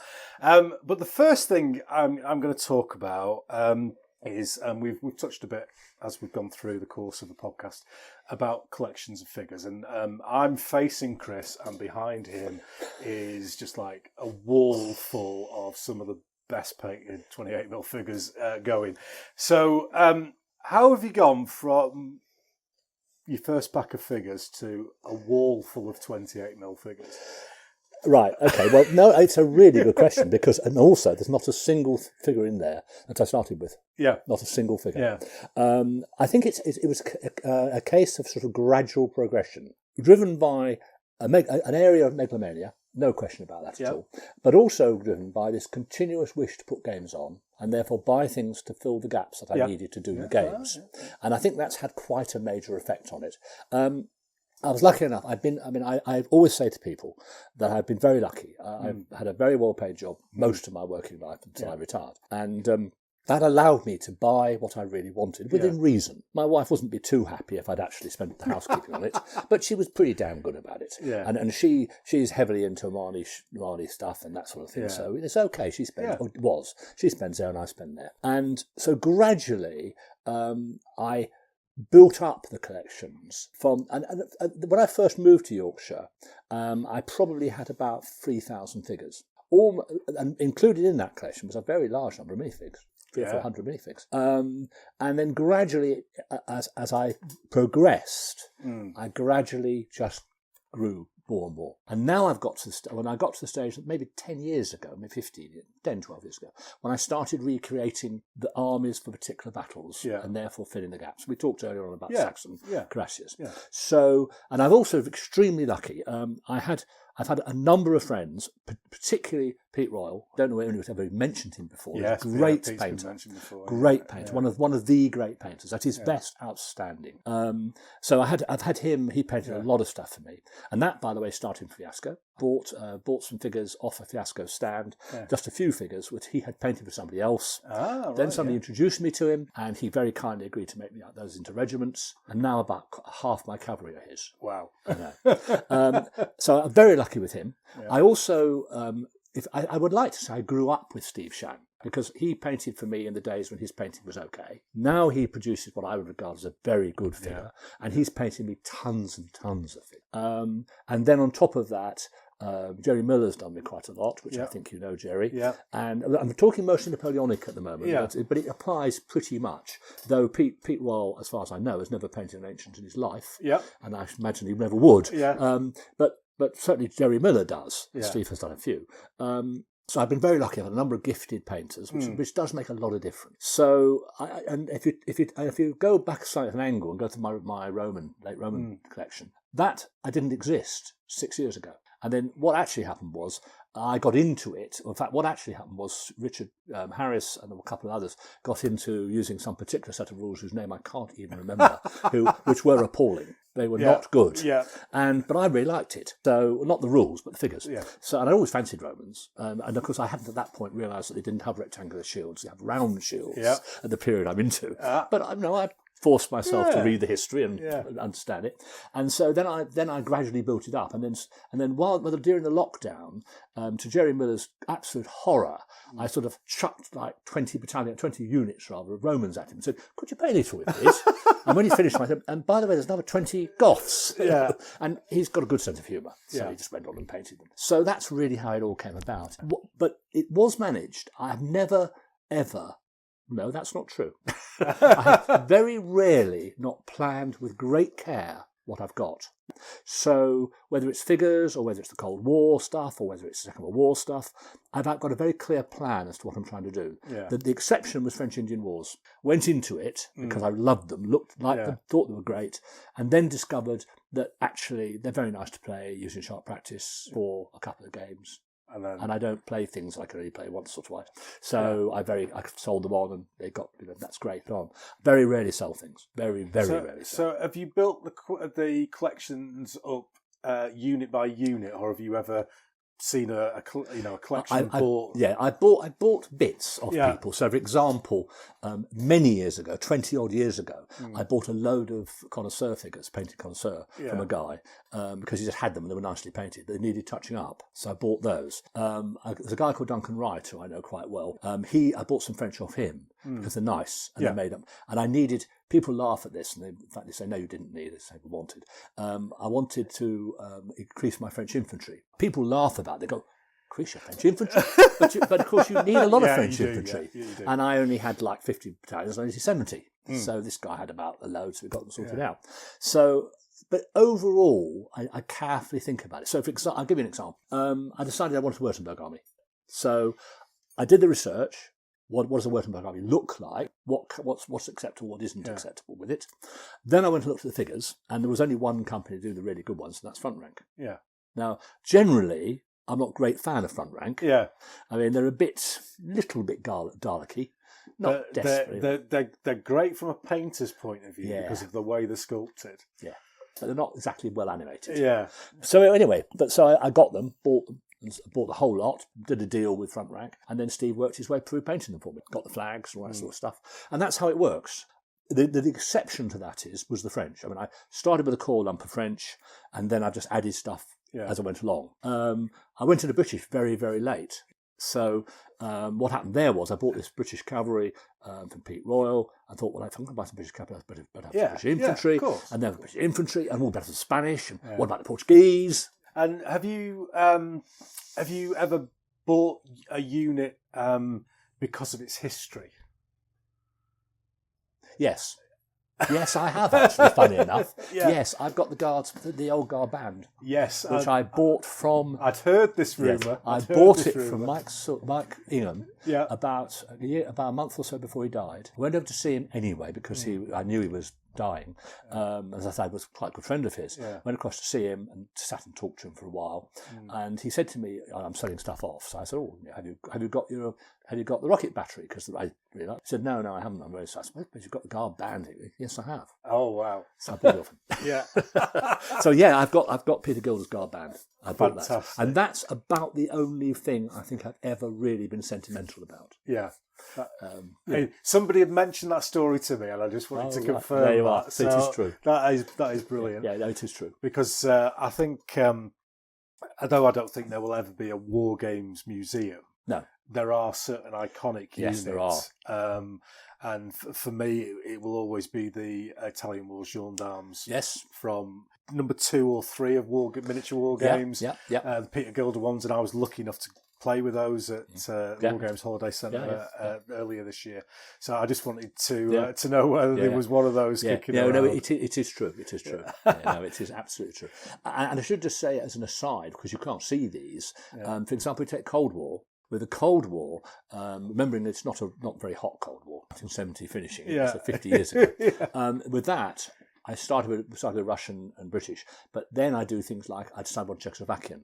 So then I go and source the bloody strange things they used at that period, and then I go and get the figures, the figures, sort out the figures, and then I just got the whole lot done in one, over a period of time.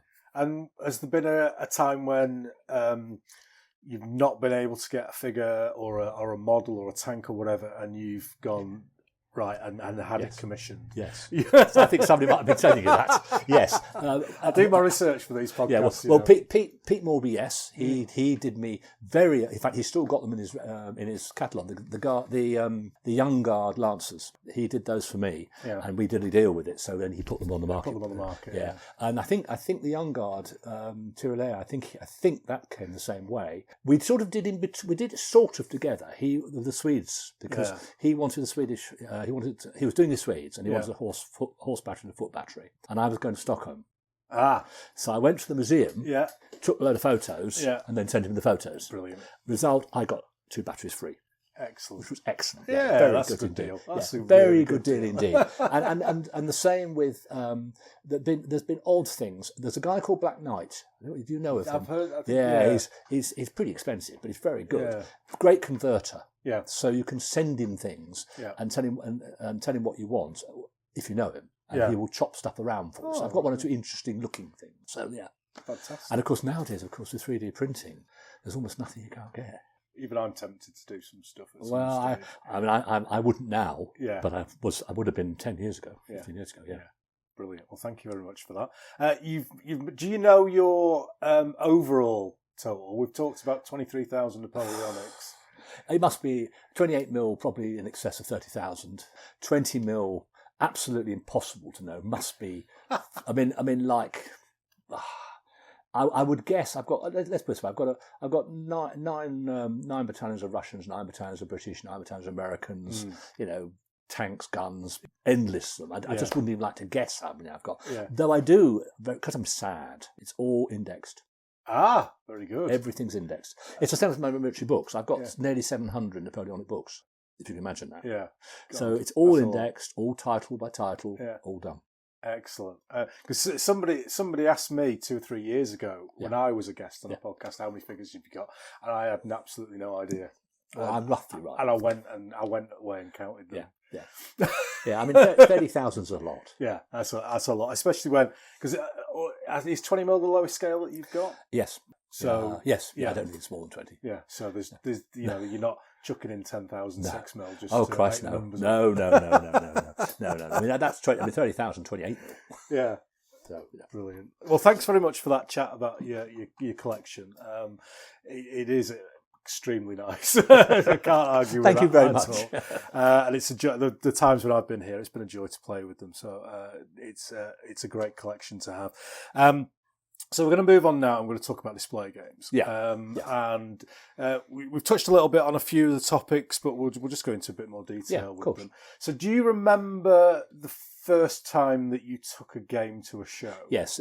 In fact, it was the second time it went out, because I wasn't there for the first time, which was Dormagen for S.O.D.S. And that was back in we actually had a conversation, myself and Brian Southall sat and talked about it. We think it was in 83 or 84, we're not quite sure, but that was the first game out. And do you remember sort of what the size of it was? It must have been about, I think it was probably about 15 by 6. Yeah. And I would think there must have been about a couple of thousand figures on it. So it was quite a lot in those days. And it was sculpted terrain. Ooh. First game out was Birmingham, and I didn't go there for marital reasons. Right. I was changing wives at the time. Right, okay. But the second game out, I think I'm right in saying the second game out was either Manchester or Derby. And we had a clean sweep that year, all the way through to Birmingham. We won every single award of the Eurogames. But it wasn't difficult, because in those days, most people didn't, there was no sculpted terrain. Yeah, I was going to say, where did that sculpted terrain come Gilder. from? Straight from Gilder. Straight from Gilder. Yeah. Absolutely, straight from Gilder. The whole thing came. I mean, we had a deal running with him for a while, all the time actually. As long as we did Napoleonic, we used to buy our figures off him. He gave us a really good discount. Well, him and then Dave Thomas. Because Dave, I haven't really talked much about Dave, but he's another one of those people who without we wouldn't have the hobby we've got now. So I mean, I've got a lot of time for Dave. Yeah, and I mean, we used to get really good discounts. So we did Waterloo in I think it was 1995. I think at Triples first. They gave us. They'd never done it before. They gave us 2 tables, a front and back table, and I mean, and they gave us terrific discounts. We needed it because we had a lot of bloody figures, a lot of figures. And from those figures on those first tables that they did, was that a collection of people? It was a collection. Yeah. For S.O.D.S, it was a collection of S.O.D.S figures, probably all the way up until when it dissolved. After it dissolved, I carried on running the display games, and they mostly were my figures. But then people would bring up their own as well. So people like Roger Goldman and Tony Russell, they brought a number of units with them to do games. So I would say, look, we're going to do Eylau. Yeah. Can you do this? Could you do that?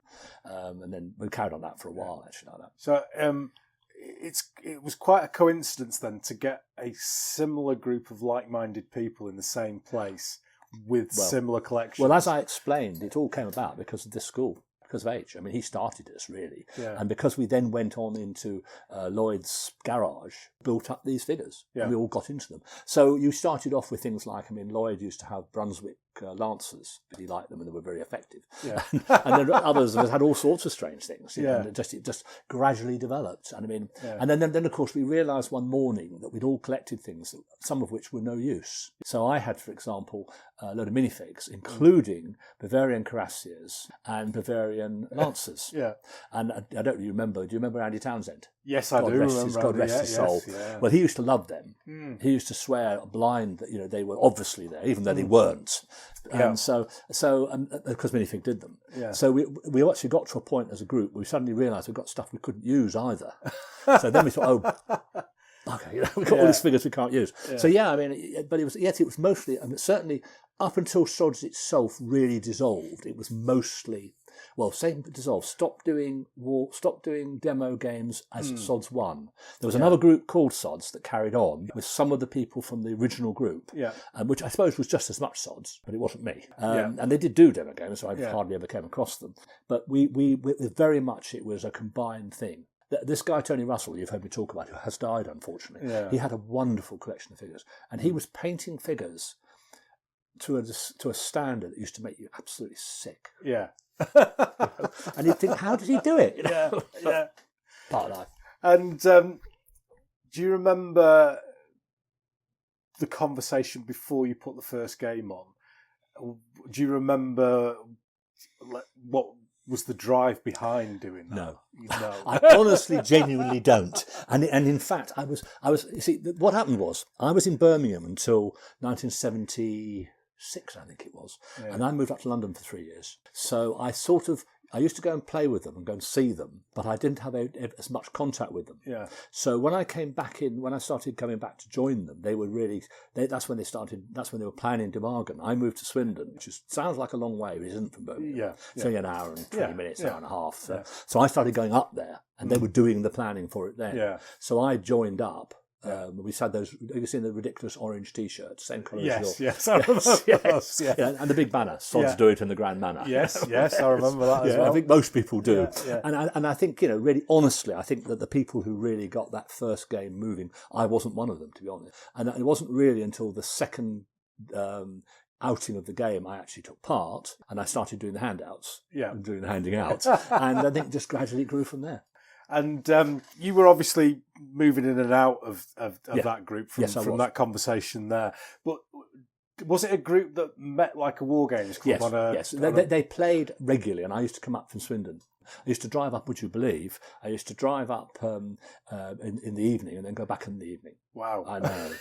It was much better because I started, at that point I was doing a regional job, and my region was sort of in the southwest, west and southwest. So I had like 4 depots spread around the southwest. And then, luck would have it, I was with a company that was growing, and we bought a depot in Bilston. Guess where I was? Always. Guess where I always was, or as much as I possibly could be. Yeah. So suddenly I was able to play much more often. Yeah. I also had a slight problem. I intimated to you before. My first wife regarded wargaming as a very stupid hobby. She thought it was a very silly way of doing things. My second wife, Chris, who I'm married to now, she regarded it as something that men should do because she knew where I was, she knew who I was drinking beer with, and she just thought it was a very sensible way of spending your time. So once I got married, once my relationship started with her, she encouraged me to go wargaming, encouraged me to collect, So if you like, the whole thing came back much more.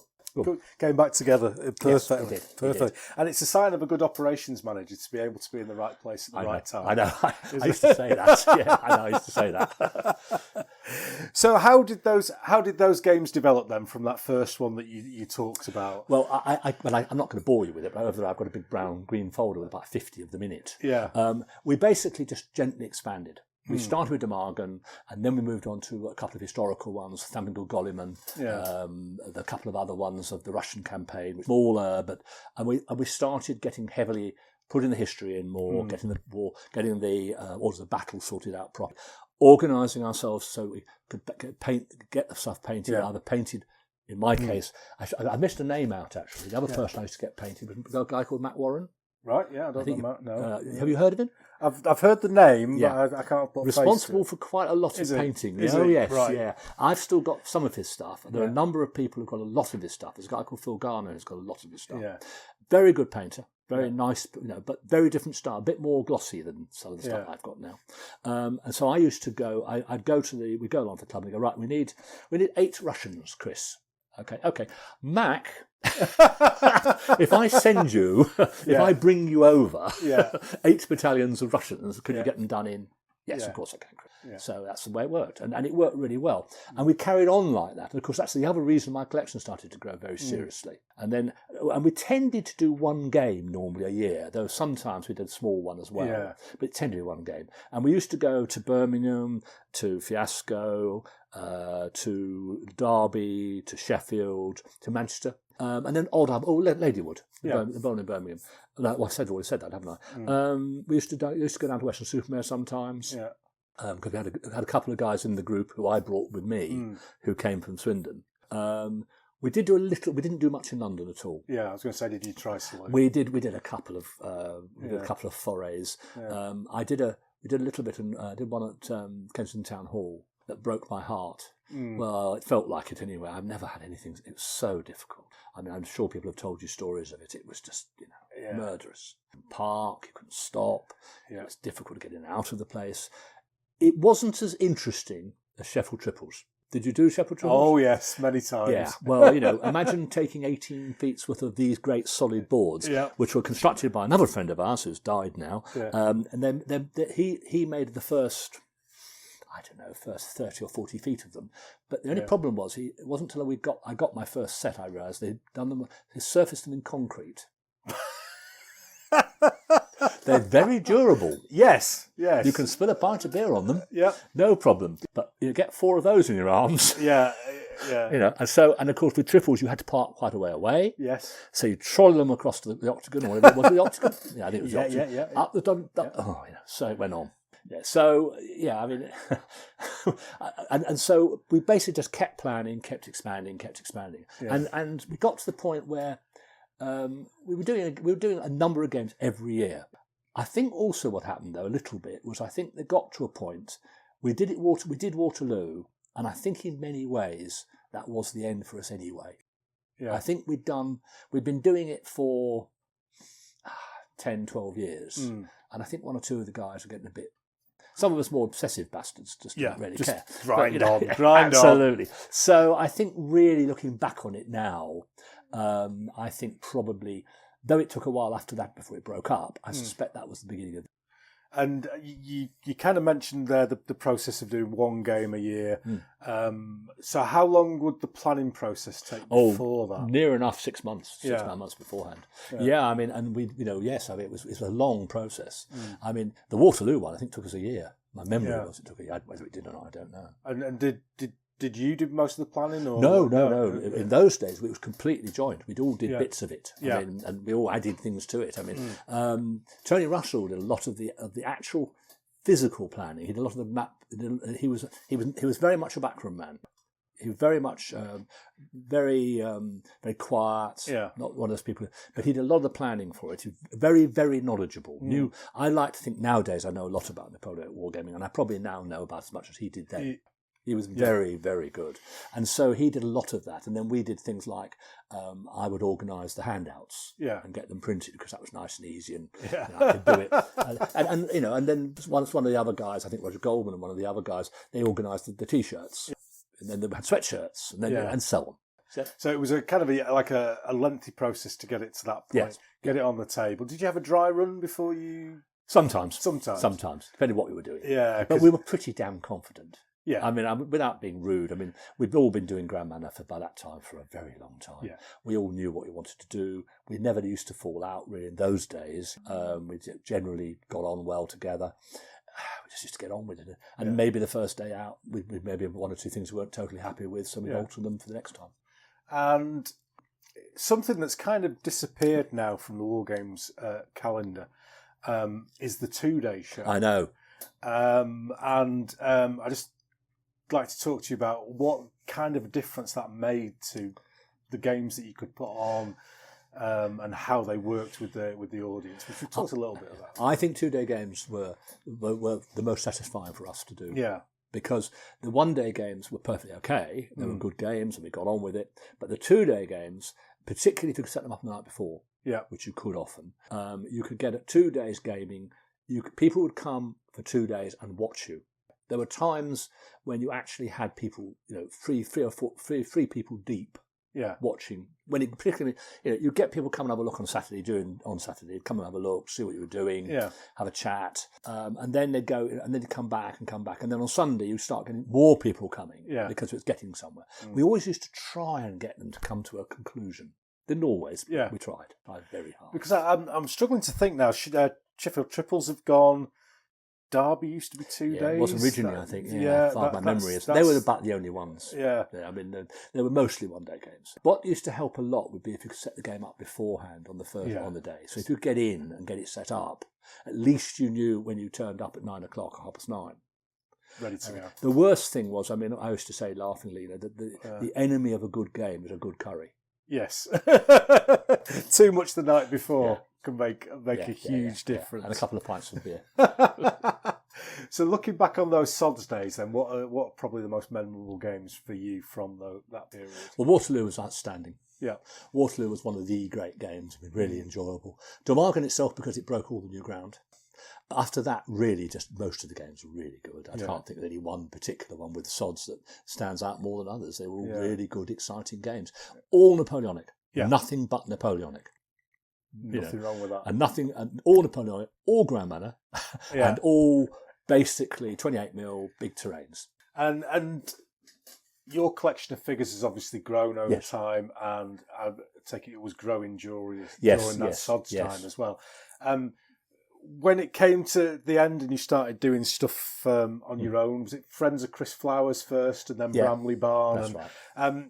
Had you, at that point, got enough figures to go solo, if you like? I could borrow some, because you see, when I started doing myself, I still had friends from S.O.D.S. So, for example, the first game we ever did, which, I couldn't even tell you what it was now. I know it's triples. Tony Russell turned up with a load of figures. So, and then gradually I didn't need it so much. And now, well, even probably the last 10 years, I haven't needed any help at all, 15 years ago. Yeah. So what keeps you going then? What keeps the drive for you to big games? Yeah, I'm these just games? about to retire. Yeah. I'm 75 next year, and it's physically, I'm finding it physically really hard work. Yeah. We're going to almost certainly do some big games next year, because Steve Shannon's doing this Leipzig book, which I think you probably heard about, and he's quite keen on the first Partisan, which I've been going to again almost as long as, in fact, as long as Fiasco, to do some big game for that. And he's talking about doing the terrain himself, which is great. Ooh, nice. And that's the other good thing, you see.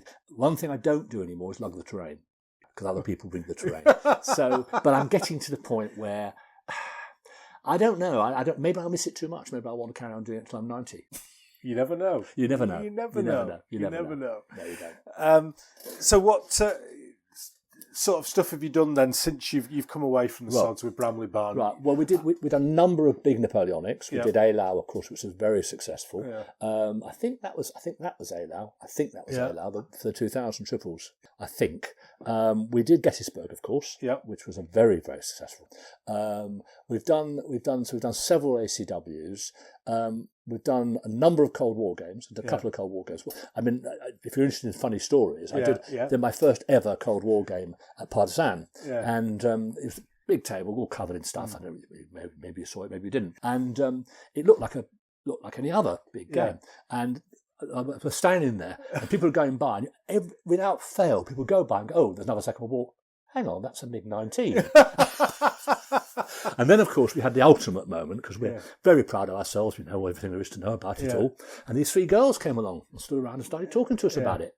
Very nice, chatting away. And I said, eventually, I sort of couldn't stand it. They obviously knew what they were doing. I said, "Do you know about this?" Said, "Yeah, we're in the army." Fantastic. So there were three young army officers. Yeah.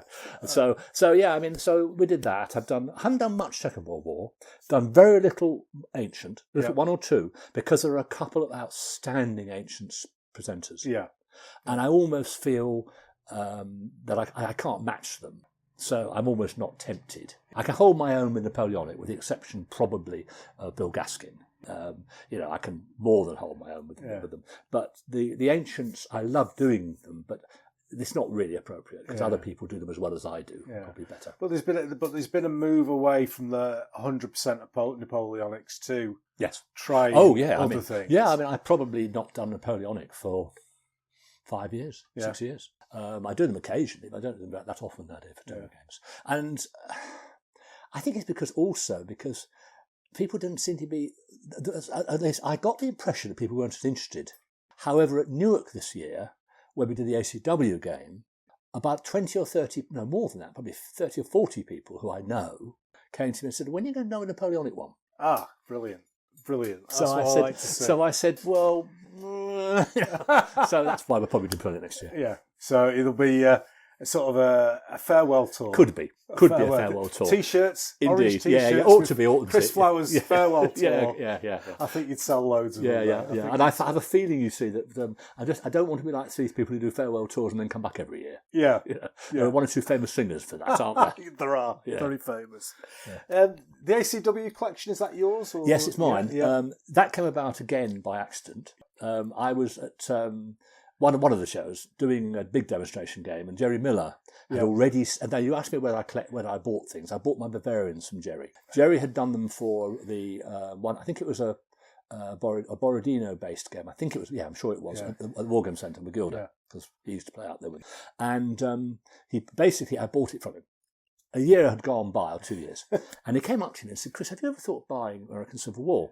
Right, the loaded question. Yes. And I said, no, I've never thought about it. So he said, well, I've got the first corps and half the second corps of the Union Army from Gettysburg. So I said, oh, right, okay. And he said they were from the last time that's played at Peter Gilder's. Yeah. And I think he said they were Doug Mason's. Okay. Well, every single bayonet's been soldered. Wow. Yeah. I know. Yeah. So I looked at them and I thought, shouldn't be buying these, but I did, and that just started it. So I built it up, and we did Gettysburg, and I had the buildings built from Mike Saul, and then I do still do it, and I still enjoy it. Yeah. But eventually, Richard Harris says he's going to buy them off me, and I shall sell them to him happily. Yeah. Does that make sense? Yeah, that's fantastic. Yeah. That's fantastic to hear, because you've been involved. Certainly with games and stuff with Richard Harris, Legendary Wargames, and Richard was the second guest on the podcast. Oh, was I didn't know for a second. Episode 2. So, just for the audience, how do you know Richard? Well, he's one of the people I've been playing with for like 30 years. Yeah. I mean, when I first met him, he was a mere lad, a mere stripling, he used to play with me both at my house in Harrogate, and then we moved out here. Yeah. Along with various other guys who you know loads of. I think I went to Leeds Wargames stuff on and off a bit. Then he had that house with the games room downstairs. Yeah. He used to go and play there regularly. And at that time, I was working all over the country. So I couldn't really play every week. So I used to go to his house. In the evenings, we used to play at his place. That's really how I got to know him. He had this I think one of the reasons I like him, because he's a megalomaniac like me. So he basically got into it, and he's got this, what I regard a lovely room where we played a few times. Yeah. And, I think most people know I lend him figures, which I'm very happy to do. And he uses them and pays for them to have heads put back on again when they fall off. Always good. Always good. Well, that's a great history of you putting on the big games. Thank you. And I just want to delve a little bit into the logistics of doing it, because most of us, most of the people listening, because unfortunately I've done this, but most of the people listening will go to a Wargame show, they'll see this huge 20-foot table with thousands of figures on, and they'll go, "Ooh, that's lovely." Have a chat, walk away, buy some figures, and go home and have a cup of tea or whatever. But there's a big. I'm not trying to make it sound like Eddie Stobart, but there's a big operation that goes on behind the scene there. So what would you say about all that work? I think it'd be summarised very simply. When I went out on my own a bit more. My next company car was a Mercedes E-Class Estate, right? Which is basically a wardrobe car. Yeah, and it is it is really, really hard work. Yeah, it's not. People look at it and think it's lugging the terrain. That's really hard. Yeah, but you've got to label everything. Because when you get to the show, you can't be everywhere. There's half a dozen people you're playing who some of them won't even have seen the terrain. So you have to have a map with all the numbers on it. Yeah. You know, like it's got like 28, 24 boards, or however many it is. So you've got all these boards, and you've got to have numbers on the bottom of all of them. You've got to have pictures of the terrain pieces. And those days, of course, it used to be bloody Polaroid. Yes, yeah, oh God, yeah, no instant. Yeah, no bloody instant JPEGs cameras. on your phone, Absolutely. Yeah. So, and then you'd have all the buildings and everything would be numbered as well. If it was rivers and things, they obviously had to be carefully sorted out so you knew where they all went.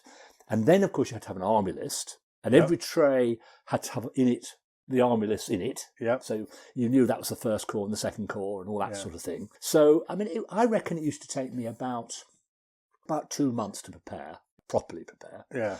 I used to have a dry run. Run because I could do it here. I used to first, it wasn't always a full-size table, but I used to get a dry run in. And then I'd be numbering everything. And of course, because I was normally doing an 18-foot table, certainly in the early days, I didn't have an 18-foot table, so I used to have to do 6 and bloody keep moving pieces off it and labelling everything. Yeah.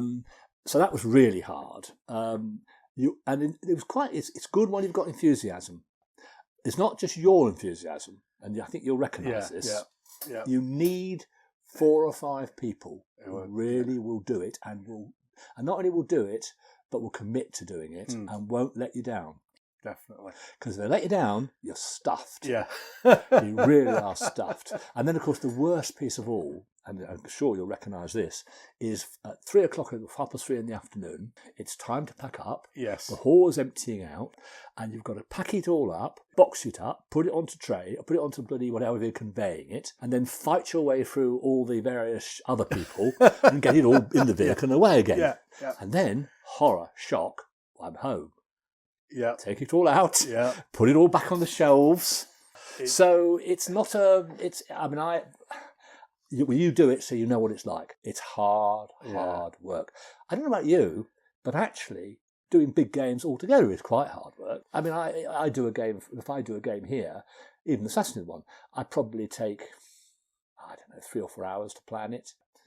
Sort it out. Yeah. This one was very quick. Often it takes me 2 or 3 hours to lay the table. But I think, because I'm very similar school to yourself, I think there are different types of characters within a wargame community. And I find the process of laying a game out quite cathartic. It's nice and relaxing. It's like it's the equivalent of my granddad pottering around in the shed. Yeah, is how I like to think about it. Yes. Is that a similar thing for yourself? Yes, I mean, for me, when I was working for my living, I think it kept me sane. I mean, it was. I really did keep me sane because if I hadn't been doing it, and I had 2 years working in Ireland. And so I was only coming at weekends. I didn't want to play many weekends, and I didn't do many shows either in that period. But I mean, I really missed it. I really missed it. And I always had the Guinness to go back to, but you don't want to, do you? You don't need to. No. So I think, I do think so. I think people ask me why I do so much umpiring because I probably only play about 20% of the time. Maybe I think probably 20%, maybe not even that. Because I love doing it. I love setting up games and watching people playing them and listening to people going, oh God, you can't possibly expect me to win from this position. And how could you give me so few of this? Sorry, but that's what they had. And I think until you've loaded the terrain into a car yourself, at Fiasco last weekend, I was loading the car at 5:15 in the morning. Yes, to get to the show to set up, etc. You don't quite realise, and I think both of us would agree that. To the listeners, if you are at a show and you see a really big game that quite clearly has taken a long time, just to say thank you to the people who've put it on, because that means a lot. I mean, when people say that to me, I think, all right, somebody's realised. Just saying nice things about it, or engaging with you is a thank you. Just coming along and going, this is really interesting. What's there? The figures are nice, aren't they? It's enough. It is. Well, if you were.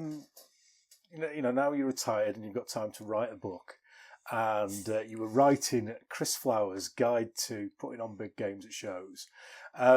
What would be some of your chapter headings? What would be the sort of things that you would, if you were a big game consultant? Well, the very first question I would be asking anybody who wants to do it is, do you have a group of people who will help you do it? Because without that, you're ready. And then the second question is, do you have enough historical understanding of what you're trying to do it properly? Don't do a big game that you can't explain, ever. Then it's, do I have the resources to actually put it on? Yeah. You know, and a number of times, I mean, I spent a number of my years, probably at the end of my career, probably 5 or 6 out of the last 10, being a consultant, which I hate. I hated being a consultant. It's the last thing on earth. So I learned how to tell people how to do things that they probably already knew, but I was being paid to tell them, which was great. But I mean, so if I was a wargame consultant, the truth is that I think it's all about, there's actually really, there is one very simple thing. It's planning. Yeah. Planning. Yeah, you can't argue with that.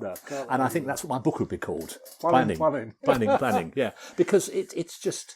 And I do see games, which, you know, and I look at some of the games at the Wargames clubs, at the Wargames games shows, rather. I looked at, I mean, Partisan had some wonderful games. Yeah. They also had some not very good ones. And I'm not mentioning anything. Yeah. But there were some absolutely brilliant games.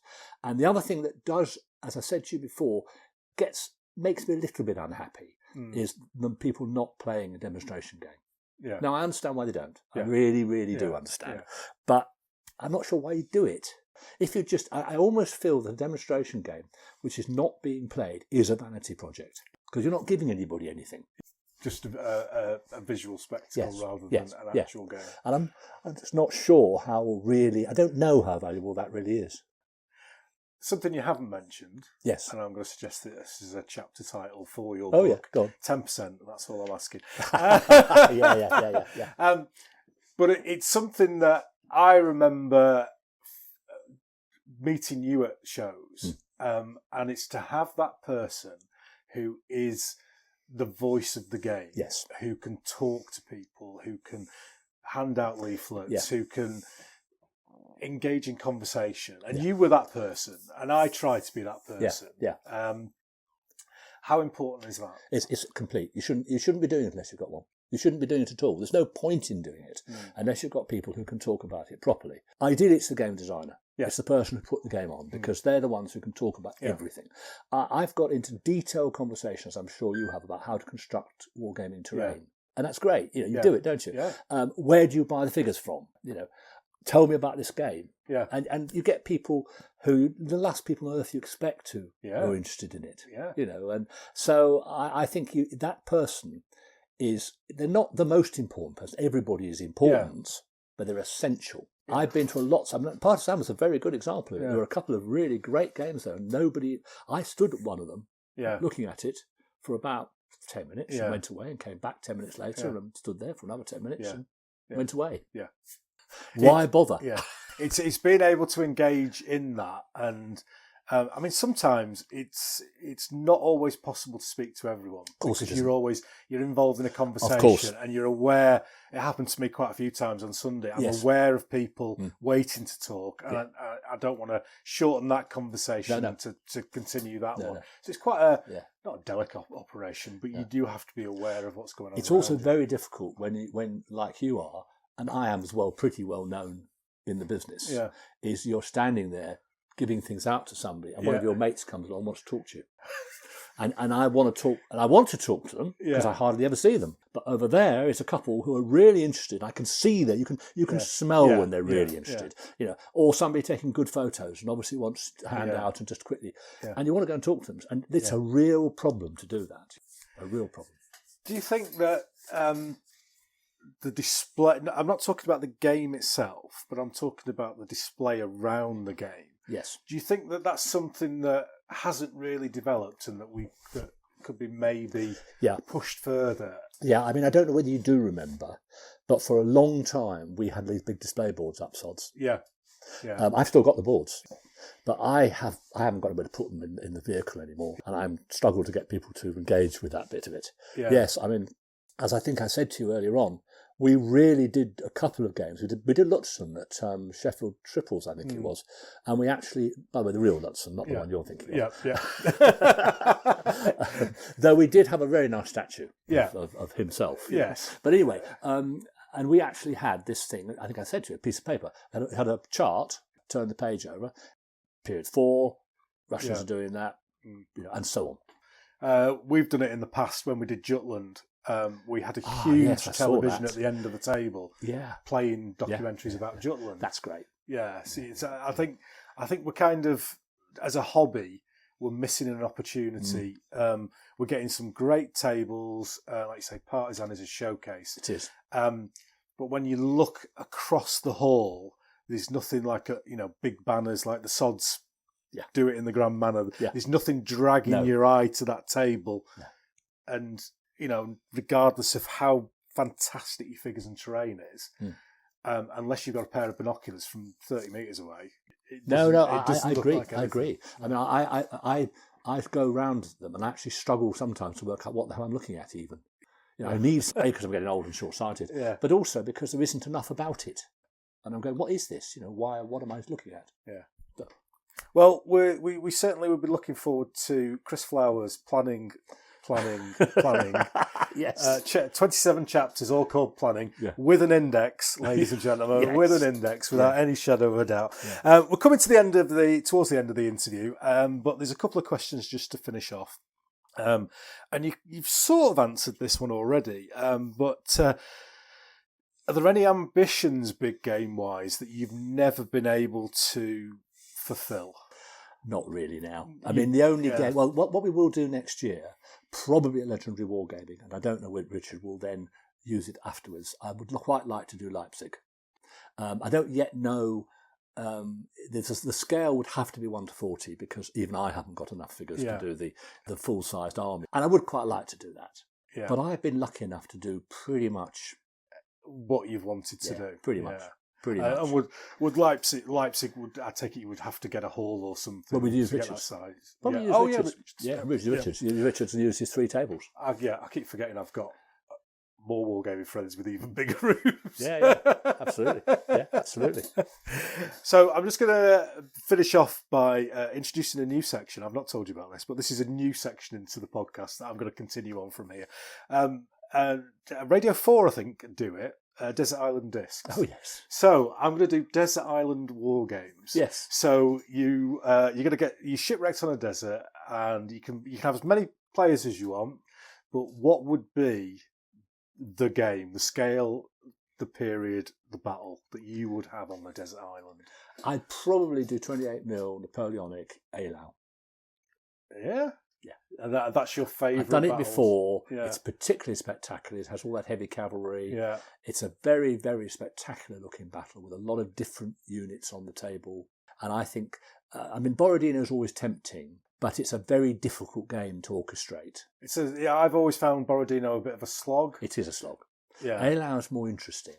So that's probably what I'd do.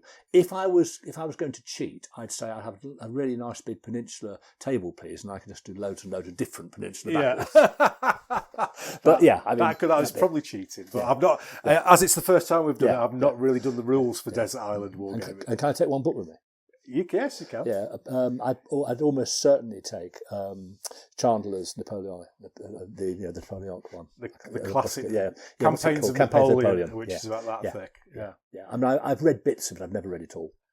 I know I should. There's a challenge. There's a challenge for all of us because I'm the same. It's sat there like a behemoth or whatever it is called on the shelf, and when I'm doing a battle, I'll go read about it. But I've never read the whole thing. No, it's but you can read it. It's actually very readable. Yeah.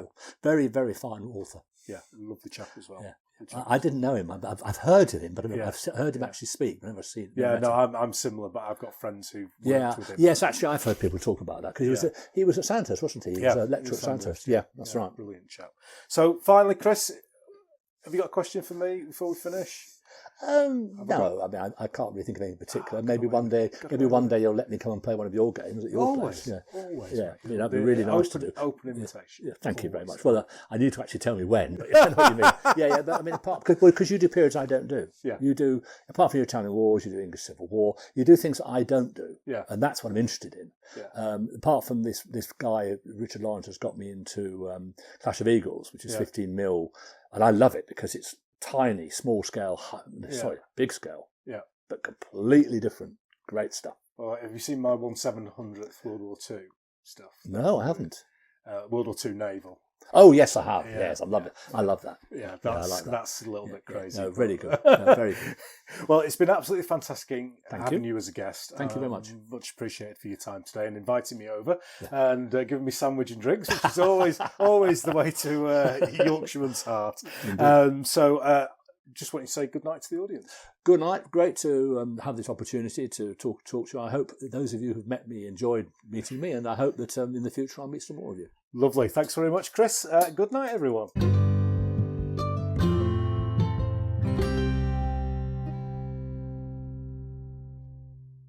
So there we go, another fantastic big game chat in the bag, and it was lovely to sit down and speak with Chris for a couple of hours. I've known Chris for a long time, and that's the first time we've really had a chance to sit down and have a deep, in-depth conversation about our hobby that we both love in a very similar way, and it was lovely to do so. And I've often spoke on the podcast about those huge 28mm Napoleonic Games at shows that inspired me to do what I do. And, maybe people, Chris mentioned it, have got a little bit tired of it. Maybe, it's just another 28mm Napoleonic game. And for me personally, what COVID has done and what the break in shows has done is made me realise that those games aren't always there and to appreciate them when they are. And that's just my opinion. I love the big game and I love those big spectacles. And I hope that there's one at every single show that I go to. Looking forward then to the next episode, which is episode 33, and with a 3 at the end, it's going to be a catch-up episode. So I'm going to dig in deep into my phone book and speak to some of my old guests on the show, see what they're up to, see what projects that we spoke about in their episodes, where they are with that. So I shall finalise a lineup for that very soon. For those of you who are aware that my wife was quite badly injured in an accident a few months ago, which is kind of, and rightly so, I've been looking after her, knocked back the schedule for the podcasts. So I'm probably one, maybe two behind. So some of those I'd planned before Christmas might have to come afterwards. But that's just one of those things. Ordinary everyday life gets in the way. I'm not a professional podcaster. I don't make any money from this. I don't have a Patreon, etc. So I just do it for the joy and the fun of talking to fellow big gamers. And surprisingly, for some reason, lots of people out there enjoy and listen to these episodes. So thank you very much for doing so. If you do, if you get chance, I don't ask for any money, but if you do get chance, if you could the episode in whatever medium that you follow the podcast on Podbean, and leave a review if you would. That would be brilliant. All this sort of thing makes the algorithms that push the podcast to the fore when it comes to search engines and stuff. That's what it looks at. So if you've got a spare couple of minutes and you want to write a quick review and give us a follow, give us a like, I'd be really grateful. So I will see you in a couple of weeks time with a catch-up episode, and until then, enjoy your gaming. See you.